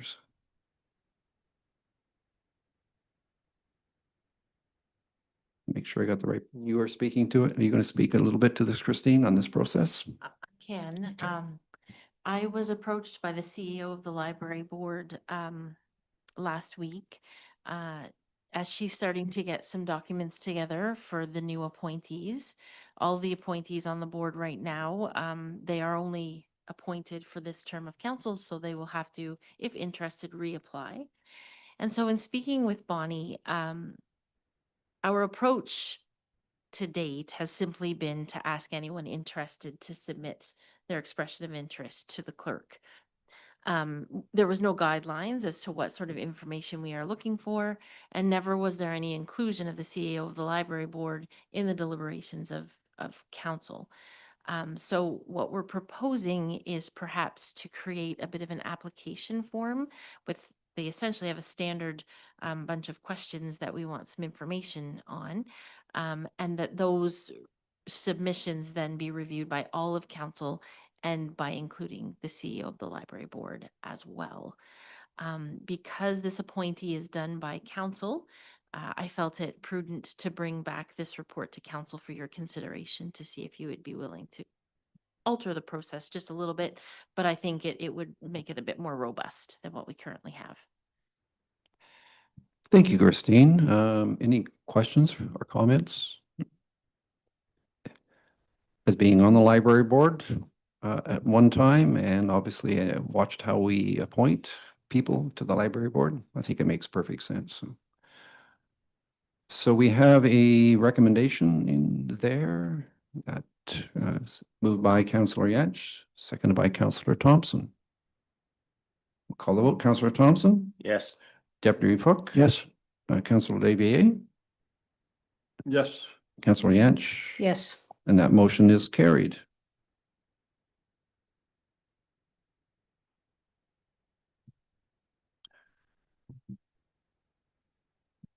There actually is a tool up front here, so.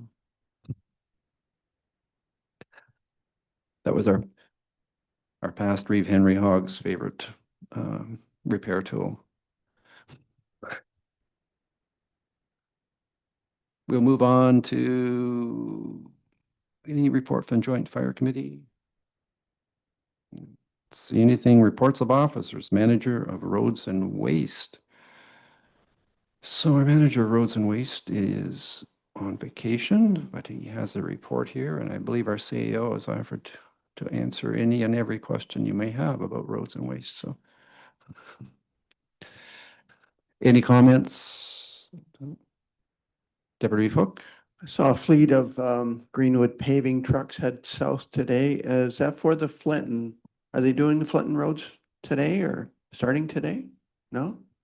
I believe it's supposed to start this week, but I Okay. don't know if it's today. When we left, nothing Okay. had started. Must be heading somewhere else Yeah, it's soon though. soon. Yeah. Okay. I had one comment because the community is listening. It's a comment here on Brett's report that the Bridge Street culvert design and tender documents will be done for review at the first council meeting in September, and the tender will be advised shortly after. So it's chugging along. Any other comments, questions? Then we can have a motion to receive the report from the Roads and Waste Manager, moved by Councillor Levier, second by Deputy Hook. Call the vote. Councillor Thompson, Yes. Deputy Hook. Yes. Councillor Levier, Yes. Councillor Yance. Yes. And that motion is carried. Item 10.2, 10.2.1 is our CBO and his facilities management report for August the 4th. David. Good afternoon, everyone. CBO report. Number of permits issued continue to improve this month. It's been a very busy month, actually, in that regard. Our numbers are still down from a year ago with the expectation, I think. Every municipality is down somewhat in building permits this year. It's just the economic environment we seem to be associated with. Facilities management, roof at Northbrook Medical Center has been repaired. We had a maybe 60 feet of shingles there and 30 feet on the other side. It had been leaking in the wintertime in a valley there, and we didn't have that in the budget, but yeah, that had to be repaired. So company that did it moved in very quickly, and I really piggybacked off of Mr. Hook's getting the Roofing Plus to do, and I was quite pleased with the job they did. They were very clean, professional in their bringing that project to completion. It probably happened in about 2 days. So very, very pleased with that. Electrical quotes for bringing service to the garden shed area at the Flinton Hall. I presented two quotes on the electrical from bringing electrical basically out of our electrical room at the Flinton Hall, the new addition, up through the attic, over, down, and out to the garden shed. This particular project has grown in expense. I believe the budget, we had allocated $1,500 for that, for the electrical to be taken out there. It is growing quite substantially. I reached out to three. I had two quotes come back. As you can see, the one came in at $42.37 and the other one came in at $34.46. I believe they're both providing almost equal. There are a few nuances in what they're providing. Was indicated to me initially they were looking for a 15 amp service to be provided out there, but that grew, and if they did want to have any events out there, it would take something around a 50 or a 60 amp service.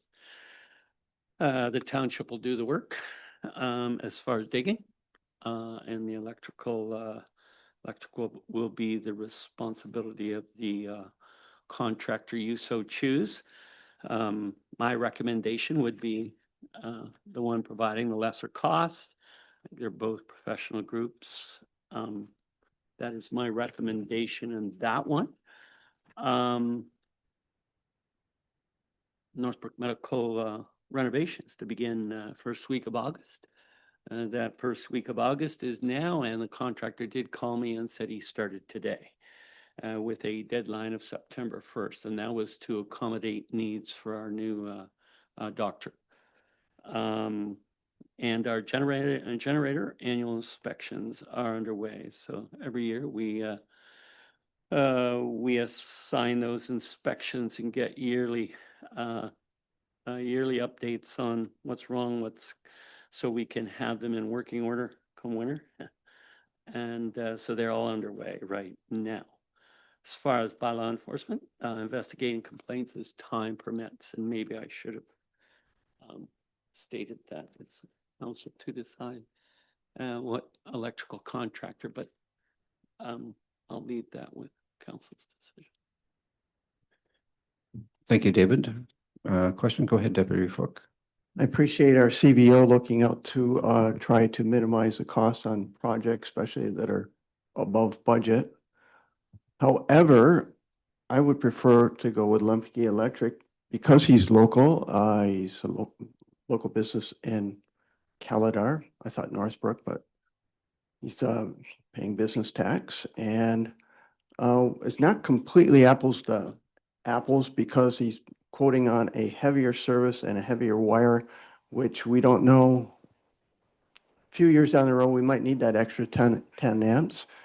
And also, if there's any problem ever would go wrong with it or it needs emergency service, he would be right there. In fact, he does all the service on my own home, and it's amazing how fast he can respond for any kind of emergency repair. So my favorite would be Lemke Electric, even though it's a little bit more.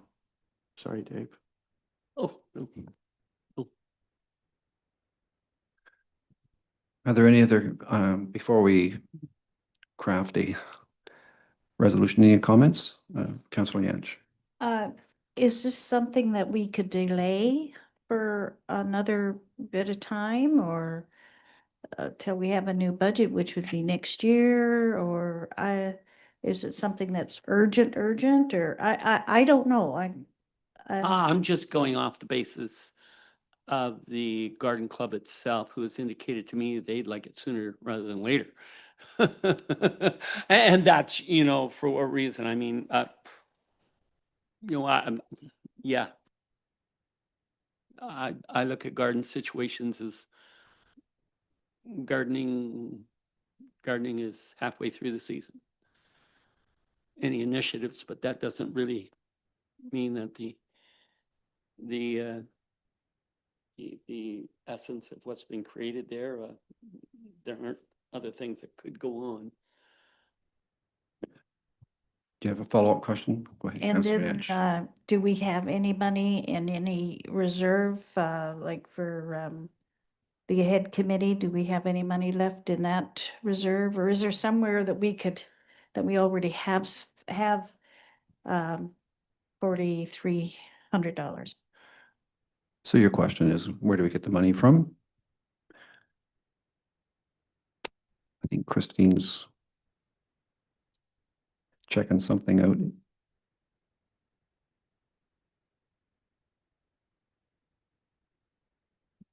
Go ahead. So taking into account the HST rebate, we're approximately $3,600 probably. We've earmarked 1,500. So yeah, so we're about 2,000 short. We could absorb it under miscellaneous expense in the general budget, understanding, of course, if the general budget is overspent at the end of the year. That's a council decision, and it would go against our general surplus at the end of the year. I don't think we have a reserve that I would necessarily say could be used for this particular project. Yeah, it could probably come under general surplus if we find ourselves to be short at the end of the year. Thank you, Christine. Councillor Olivier? Yeah, I was just wondering, I mean, like you're suggesting, a garden's a garden. I never have to use hydro in my garden. I'm just wondering what their anticipation is. What are they going to do with the hydro? Okay, Christine. My understanding is the idea for the hydro was to get a pump. So right now they're using gravity fed water sources to be able to water the garden. So that would be the primary use of the electricity, would be to use a submersible pump in order to water the garden itself. Then on top of that, I do think they do some community events outside of that. I think we've had music in the garden, and then there was a a meet and greet with Santa during Christmas time last year, and I believe there might have been music played at that. I'm not positive, but my understanding is the major thing is some lights in the shed, but the big one is the submersible pump for watering the garden. Councillor Thompson? Not that I'm grilling you, Christine, but where would this submersible pump going? Do you have any idea, David? No, I was under the understanding that the garden club picked up a key for the outside water source that we have at New Addition to the Flint Hall. So are they not using that from time to time? The idea behind getting the key for the hose on the outside of the municipal office was in the event that the township couldn't coordinate water delivery. Apparently that solution isn't ideal because it involves pulling a length of hose from the municipal building across the driveway to the garden. So that's never meant to be a permanent solution. The idea for the key was in case we couldn't get their water totes filled in time and they needed water. My assumption is the submersible pump would go inside the water totes that they have behind the shed, and they would use those to then water the garden. Yes. Councillor Thompson? So we still have to fill the totes. Yes. I know I had one comment. I do struggle with, I guess, the continual cost. I have to be honest with it. And a 60 amp service is what powered virtually every house in rural Ontario and urban Ontario not that many years ago. So it is a pretty substantial electrical service. Modern music systems take very little power. So I don't want to get into the debate about it. I just want to make it just seems excessive. That's all. I just want to clarify, the original ask from the garden club was not the garden club, sorry, the Flinton Community Garden was the 15 amp. That their original ask was that. So I just wanted to make that clear so there was no misconceptions of what they were asking for. The township, as in the staff, we sort of altered the plan a little bit. The original quote that they had, or that they were basing our budget amount on, was having the feed come right out of our electrical room, which is on the north side of the building. However, that would mean that we would have to run it across the driveway, across the garden pad. So we have requested that instead it go up over the ceiling and out the south end of the building, so that we're just running it across the grass and not disrupting what was already built. So I just wanted to be clear what the original ask was, and that the changes to that, I think, were based on a conversation that Dave had. I did want to clarify one item here. I did ask for the quote from Lemke to go up through the attic, across and down, and out to the garden shed. However, it was recommended to me that that was a very bad idea. It was messy doing it that way. And why not go directly from the ball field junction box there, will we call it, power utility on the pole? Why didn't we just trench it all the way over to the garden house from there?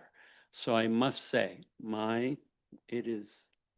I'm sorry to say, those two quotes are not necessarily the same. The one is coming from the utility pole at the ball field and avoiding the Flinton Hall altogether and going to the garden shed. And the other quote is going up through the attic, down through the, now, there is a problem with the utility pole and the power supply on that pole that feeds the ball lights.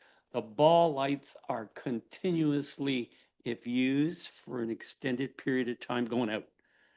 And we haven't solved that issue. We did have another electrical contractor come in last year.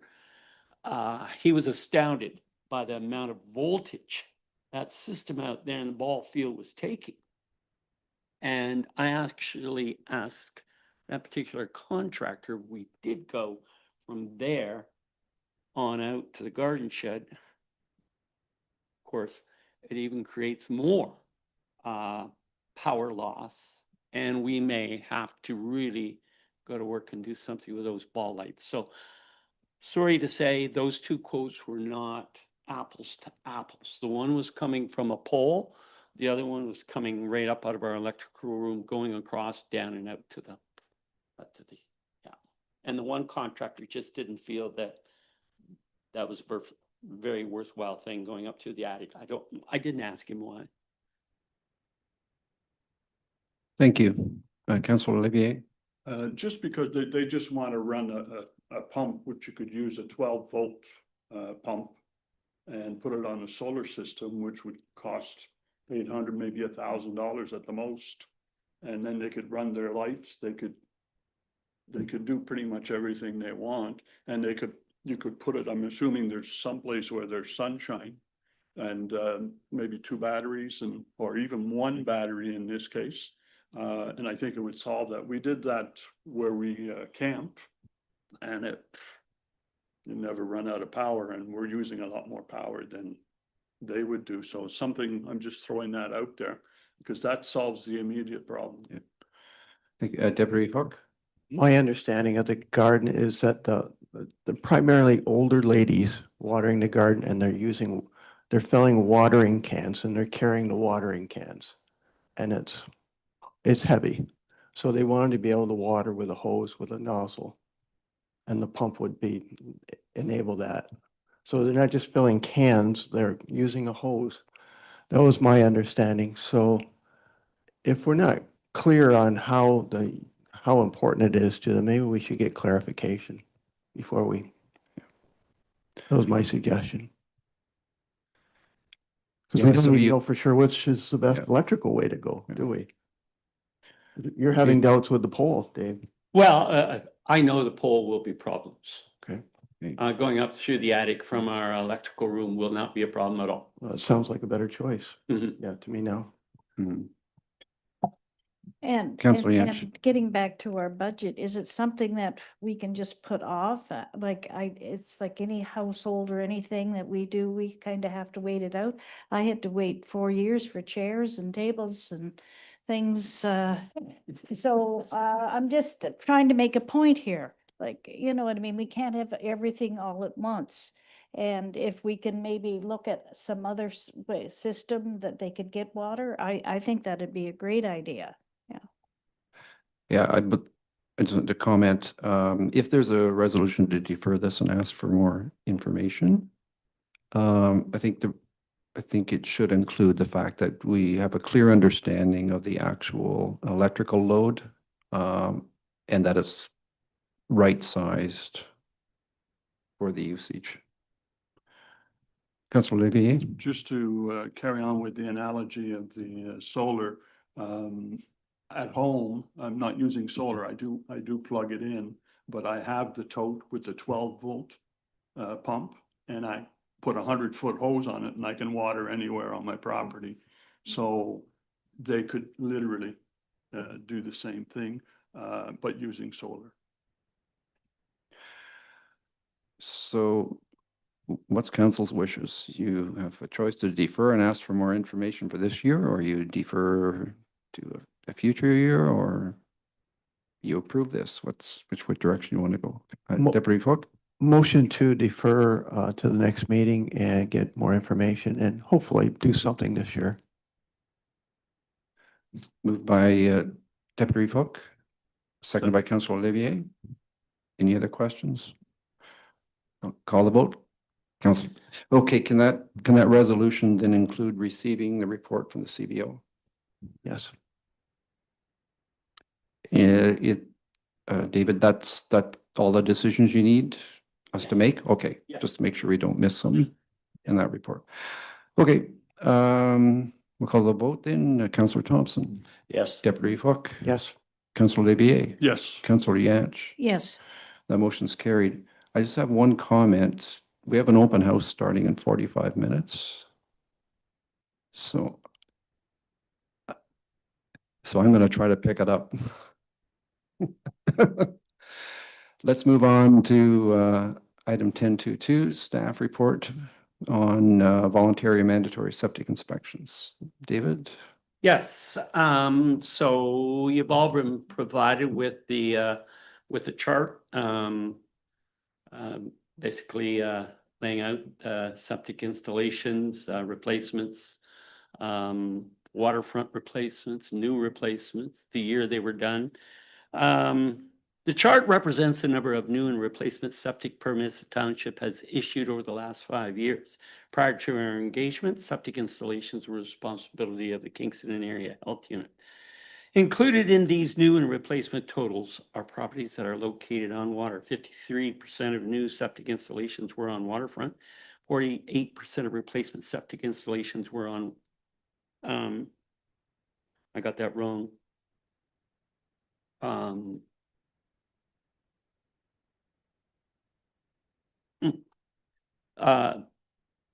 It speaks volumes to the upgrading process underway in the rehabilitation of older or non-existent systems through the development process. The effectiveness of this strategy speaks for itself, as the numbers indicate. This process, in my opinion, represents the least intrusive means of sustainable management of septic solutions. We also need to keep in mind that as older cottages sell, new owners quickly look to upgrade, and in so doing, a building permit is generated and performance evaluations of the existing septic is triggered. In most, if not all of these cases, a new septic is required. Noted as well is the opening of 2 new roads, one on Ashby Lake and the other on Western Lacoon. These roads are now servicing what used to be water access properties only. Applications are being made for septic installations, and I expect this trend to continue. Viewing mandatory versus voluntary septic inspections, I raise the following question. Conservation authorities and their role in administering the program. Costs involved in administering the programs. Costs to enforce. Coverage area. Some areas do not have a conservation authority. The entire township would need to be taken into consideration. Would QCA participate and do inspections or permit a different CA to perform inspections in their watershed area? Liability of work orders, time constraints on orders.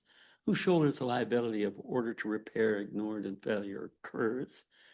Preparations for court action and costs involved must be considered. Resources to hire enforcement officers. Realistically, someone with a problem is not likely to participate in the inspection program. Talking voluntary here. There are many financial impact. There are many financial considerations to be accounted for.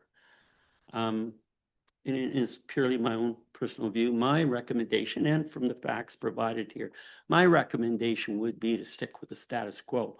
We are making good progress in retiring and updating septic systems in Addington Highlands. Thank you, David. Do we have any questions for David? Deputy Hook? Thanks, Dave, for the Yep. report. Looks good. I would like to further discuss this in a future meeting when we have more time, because I have answers to some of those questions, what the other townships are doing, which I'm sure you're aware of as well. Yep. So I guess if you're looking for a motion to receive the report, I would make that motion. And defer this? Um, No, just to receive it. Just to receive it for now? Okay. So is the motion to receive? And seconded by Councillor Yantch. Any questions? Councillor Thompson, Yes. Deputy Hook, Yes. Councillor Olivier, Yes. Councillor Yantch. Yes. That motion is carried. We'll move on to, there's nothing in 10.3, 10.4, the Deputy Clerk Planning Secretary. It has to do with our cemetery internment fee schedule. Patricia. Thank you. So yes, this report was regarding the bylaw regulating the operation of municipally owned cemeteries. It has come to the attention of staff that the fees included in the interment fee schedule were not meeting the requirements of the act. So I did provide in the report the current costs or the current fees included in that schedule of the bylaw, and also a proposal that would increase those costs or fees to the appropriate amount to reflect the $290 that is required for the care and maintenance fund for in-ground graves of a certain size, and a $175 increase to cover the care and maintenance for graves that are smaller than that 24 square feet, as described in the previous one. I did provide a total, what that increase would look like for each grave, and included a recommendation that Schedule C be amended to bylaw 034/2010, being the bylaw to establish the rules and recommendations for operation of cemeteries owned by the corporation of the Township of Addington Highland, be amended to reflect the required care and maintenance fees in accordance with the act, and the amendment be brought back to council at the September 1st meeting. Thank you, Patricia. Any questions for Patricia? I don't see any, and Patricia read the draft resolution, essentially to receive the report, approve the proposed increases and the bylaw schedule amendment. Moved by Councillor Thompson, seconded by Councillor Levier. Call the vote. Councillor Thompson, Yes. Deputy Hook. Yes. Councillor Levier Yes. and Councillor Yantch. Yes. And that motion's carried. Item 10.4.2 is staff report on a cottage handbook. This is yours as well, Patricia. It is, Thank thank you. you. So the working group for Lake Health had reviewed the information provided in the township cottage kits, and suggested that a cottage handbook containing all the relevant information would be a great tool for cottage owners and visitors, and a resource that could be kept for years. A draft cottage handbook has been prepared for council's consideration. The handbook could be distributed to the lake associations for circulation to their membership, and advertised on the township website for all waterfront property owners to obtain from the township office free of charge. If council supports the creation and distribution of a handbook, then it would be recommended that council and staff review and provide comments and recommendations at the next council meeting to be held September 1st. Thank you. Thank you, Patricia. Any questions? I know I read the book, the draft. There's a lot of information in there. Yeah, it was great. I don't know who crafted it, or who was involved, but they did a great job. So we have I don't think there's any questions. I didn't see any. So there is a draft recommendation here, said that it be resolved that the report be received. But then I would say that council supports, it would be the rest of the one above, that we support the creation and distribution of the cottage handbook. And that I guess any comments, it would just be brought back to the next council meeting for approval. Yeah, because we could probably approve it right now if there's no changes recommended. Or can we not? Staff have done a quick review, but we. Want another we would review of have that staff? opportunity Okay. To review as well. Okay. So it'd be brought back to the next council meeting for approval. So Councillor Yance? this would be, we would approve it before we sent it out to the rest of the cottage associations. Is that, okay? Yes. I was just Okay. going to say, this is great. The idea is that we can inform our residents, which I think is really important. So I would support that as well. Okay, you have someone to make that motion? Unless there's questions?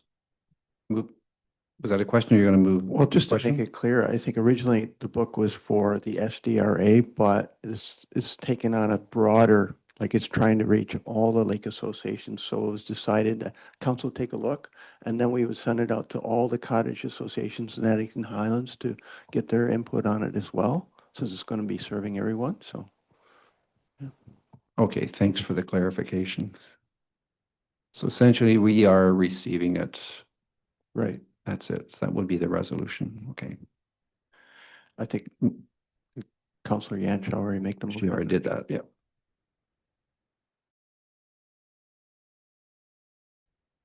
Did we have a seconder? No, okay. Seconded by Deputy Hook.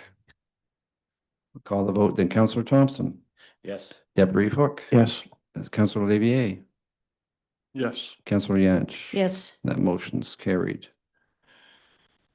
Item 10.5.1 is but RFQ for propane supplier. Tanya put this together, so are you speaking to it, Christine, or? Yeah, I can try to do that. Sorry about the musical chairs. So Tanya did prepare the report. This is something that I think this is our third time actually going out for quotes for propane supply. So we've provided council with the results of that call for quotations. They've been included in your agenda. One thing I did ask Tanya to get clarification on is rental fees, and there are no rental fees for any of the tanks. I know there wasn't with our current agreement. I just wanted to make sure that none of the rest of them had rental fees. Does council have any questions about the process or about the results? just on the lowest price there, Stinson, I don't know if we've ever used Stinson. I really don't know anything about it except I see their trucks. That 52 cents versus 52.9, based on, I added up all the number of liters that we use, 110,000 liters per year. That difference of 0.009 would amount to $993 a year, or over 5 years, that's $5,000. So there is quite a difference at 0.9 of a cent on propane. So based on price alone and nothing else, that would be the better buy. So the one here, just to make clear, Rosebush Energies for the 3-year period is coming in. They are the lowest price. That is correct. But they're unwilling to provide us with a costing for year 4 and year 5. So it's hard to know where they will, and same with Superior Propane and the same with Donwood's Fuel, actually. So if you look at the 5-year period, you are looking at the lowest one would be Stinson.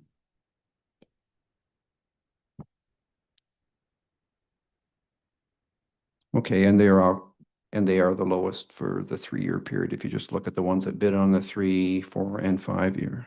That's correct. Okay. Go ahead, Councillor Yance. I see our supplier right now is Levesque Propane. And it's 0.529 liters, and that's the same price for full 5 years. To me, that seems a reasonable thing to me. I think I've seen that quote somewhere else for another organization that I'm involved in, so I think that's a reasonable price. And then you're not flipping tanks in and out and over and You know what I mean? If you stick to the one supplier. Right, so they factored the cost of exchanging tanks is all built into this. We're not paying extra for it.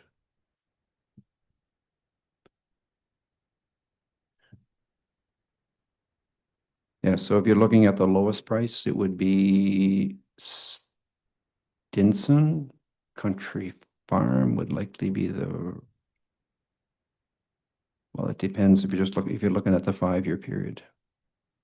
I guess it's up to council whether you want to go 3, 4, or 5. Correct. There's no staff recommendation in here from what I can see. There's not. No, I do think that there's value in staying with the similar, it would be different if that price was exorbitantly higher. I think because the existing supplier has provided us with the 5-year period and just the sheer, we're talking multiple tanks and just the sheer exercise in replacing all of those tanks.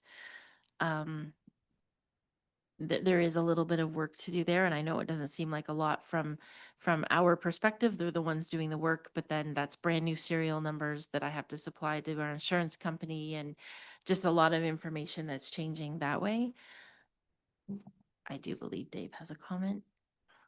Go ahead, Dave. Do you not lose propane when you subject the tank to changing it out? And who's to say how much is sucked out and put back in? Do they give you Yeah. enough of a, And our existing contract is done September. just question to be raised? You're gonna lose some propane as they change tanks out. Yeah, they pump it out and pump it back, pump it in, so I don't know how that works. Deputy Fook, I'll make a motion, we stay with our current supplier. Second that. moved by Deputy Fook that we stay with our current supplier, which is Lebec, and seconded by Councillor Olivier. Any other comments on it? Casey, go ahead.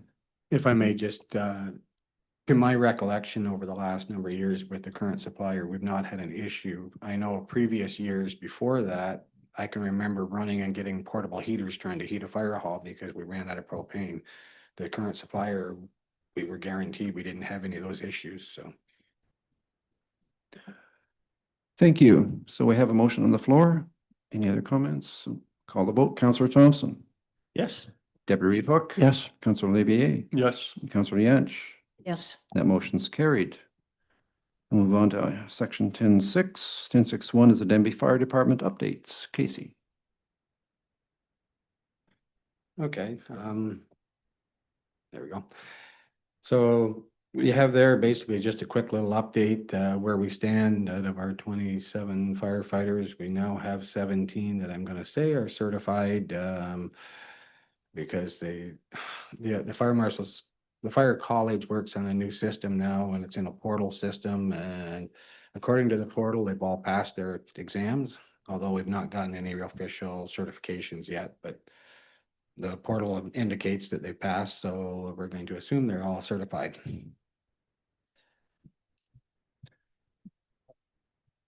I'll have one comment because every time when I see the growth of the Denbigh Fire Department, it's just thank you very much, certainly to all the people in the community who decided to join the fire department and support a very worthy cause in our community. And to Casey, to all the staff, yourself and the rest for the leadership in helping them work through this process. It's very much appreciated. Yeah, if I may, just the hours that both the instructors and the firefighters put in is phenomenal. Yep, we should all be very proud of it because it was heading in a different direction a few years ago. Any questions for Stacy, Casey, or comments? Thank you, Casey. Anyway, we have a motion to receive Casey's report moved by Councillor Thompson, seconded by Councillor Olivier. Call the vote. Councillor Thompson. Yes. Deputy Fook. Yep. Councillor Olivier. Yes. Councillor Yantch. Yes. And that motion's carried. Move on to 10.6.2, the RFP for the Denbigh Fire Department's UTV. Casey. So the RFP went out to, I have to go back through my notes here, but like 16 or 17 different dealers within 120, 130 kilometers sort of thing of the township. The only one made in Canada that I could find was the Can-Am, and 3 of the dealers that I'd submitted to or contacted were Can-Am dealers, but unfortunately none of them put in a bid, so. In front of you there, the sheet I handed out earlier is a summary of the bids. And as my report mentioned there, we looked at doing the canoe process, but when they gave me the information, a lot of them were baggage handlers and passenger things for rail or for airports and things like that. I think more than and golf carts, and they don't really work in the woods very good. So she suggested, from the person I talked to from the canoe program, suggested that we just do it directly ourselves. So back to the old system. There's the summary of the ones that actually submitted pricing. If you want my opinion now, when I did the report, I didn't have that yet because the deadline wasn't up yet. I would be inclined to lean towards the Arctic Cat just because of the fact that it's the lowest price and we've got experience with them. I hadn't really, the CF Moto, I hadn't really considered a cab, and I haven't gotten clarification back from them yet, but I think my interpretation from their bid document was that they were basically putting a cab on with heat and air conditioning in it, and I hadn't really thought about that, and I don't, as nice as comfort is, I struggle to justify spending that kind of money and using up the entire budget. We still have to put a radio in it and things like that when we get it, so it would be my suggestion out of that we go with the Arctic Cat. Thank you, Keith. Do you have questions? Councillor Just, Thompson? yeah, so the, plus, like, I mean, Yamaha is a very dependable machine, we all know that, but just the difference in the size of the engines. Bearcat has a much bigger engine, so it's just Yeah. power. Yeah, when I looked at that and I thought, it's a fairly small engine when we put the tracks on it, because the RFP called for tracks and a trailer all put together. And maybe that's why some of the other ones didn't bid, was because we wanted the trailer and the tracks and the bike all put together as a package. When I looked at that and I did some checking, and that's the same size engine they have in just their regular 4-wheeler. So you add the extra weight, and I wondered about the same size engine with a bigger machine.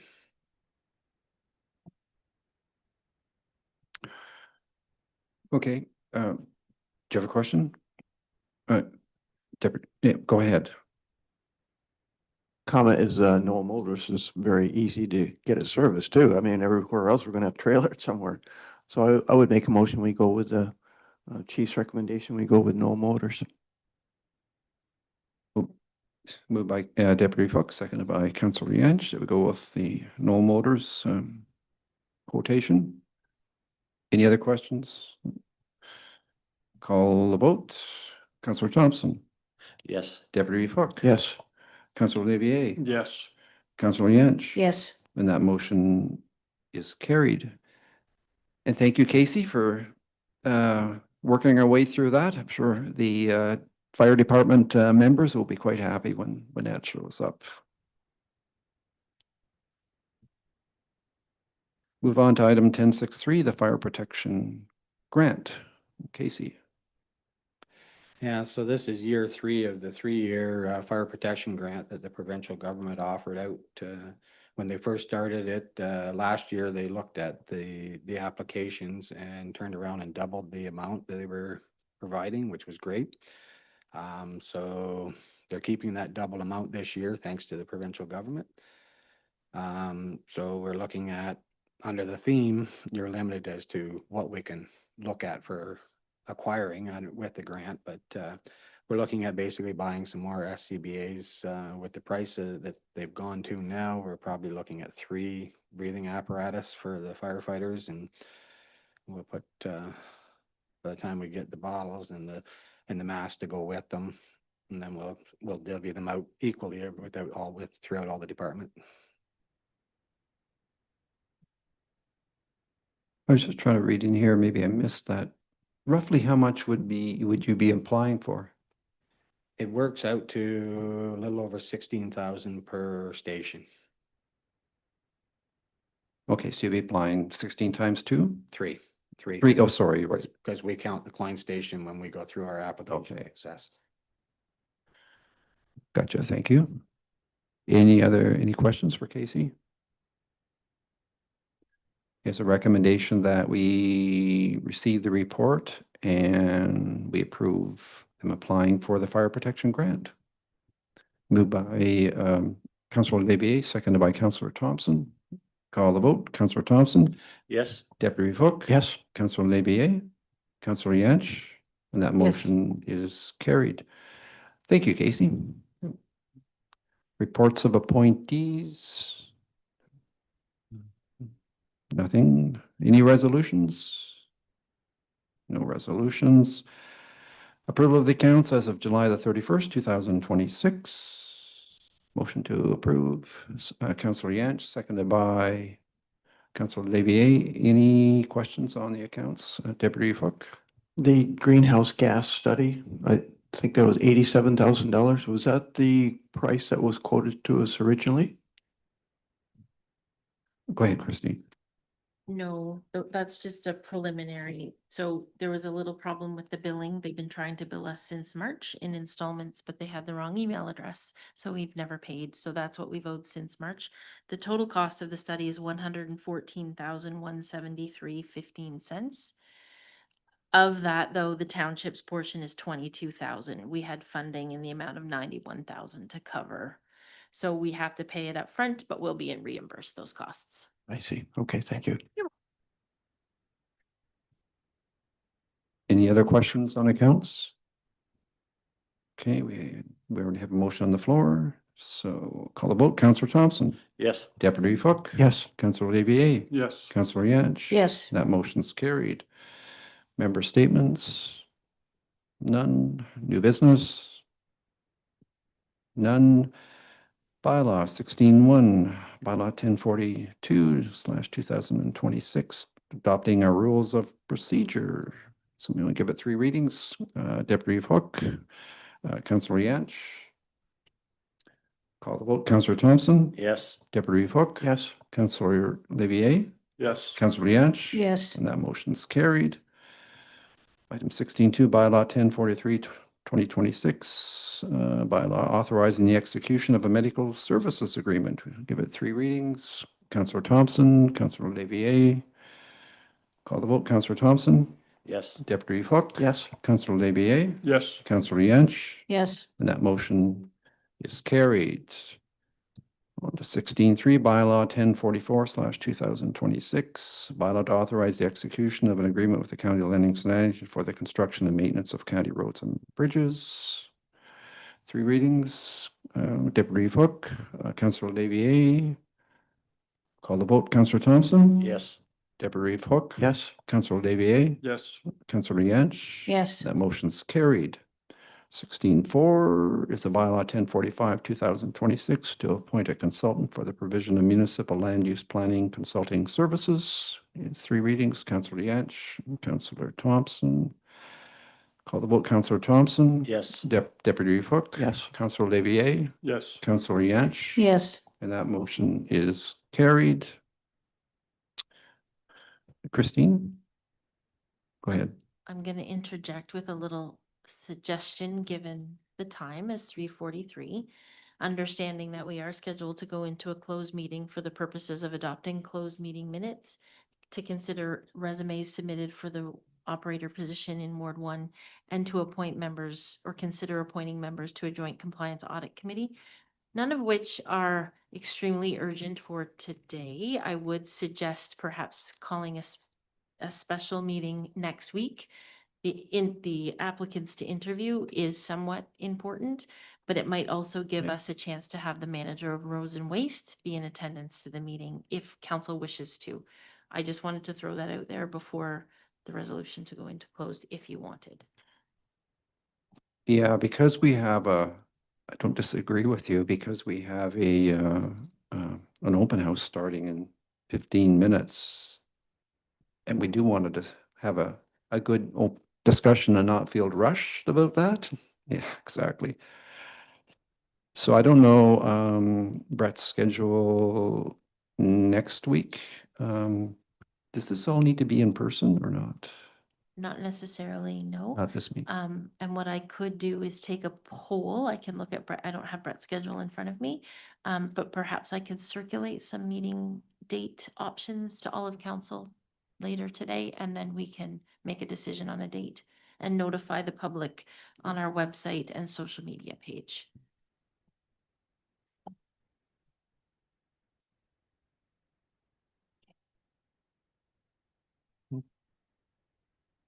No Zoom, North fishing. Just kidding. I'm just kidding. I'm totally kidding. So are you back on Wednesday? Okay, But they do have I'm kidding. internet there, I think. I'm kidding. Maybe we'll try Thursday, Friday. So we would need a motion to reschedule our closed meeting till next week, to a day to be determined next week.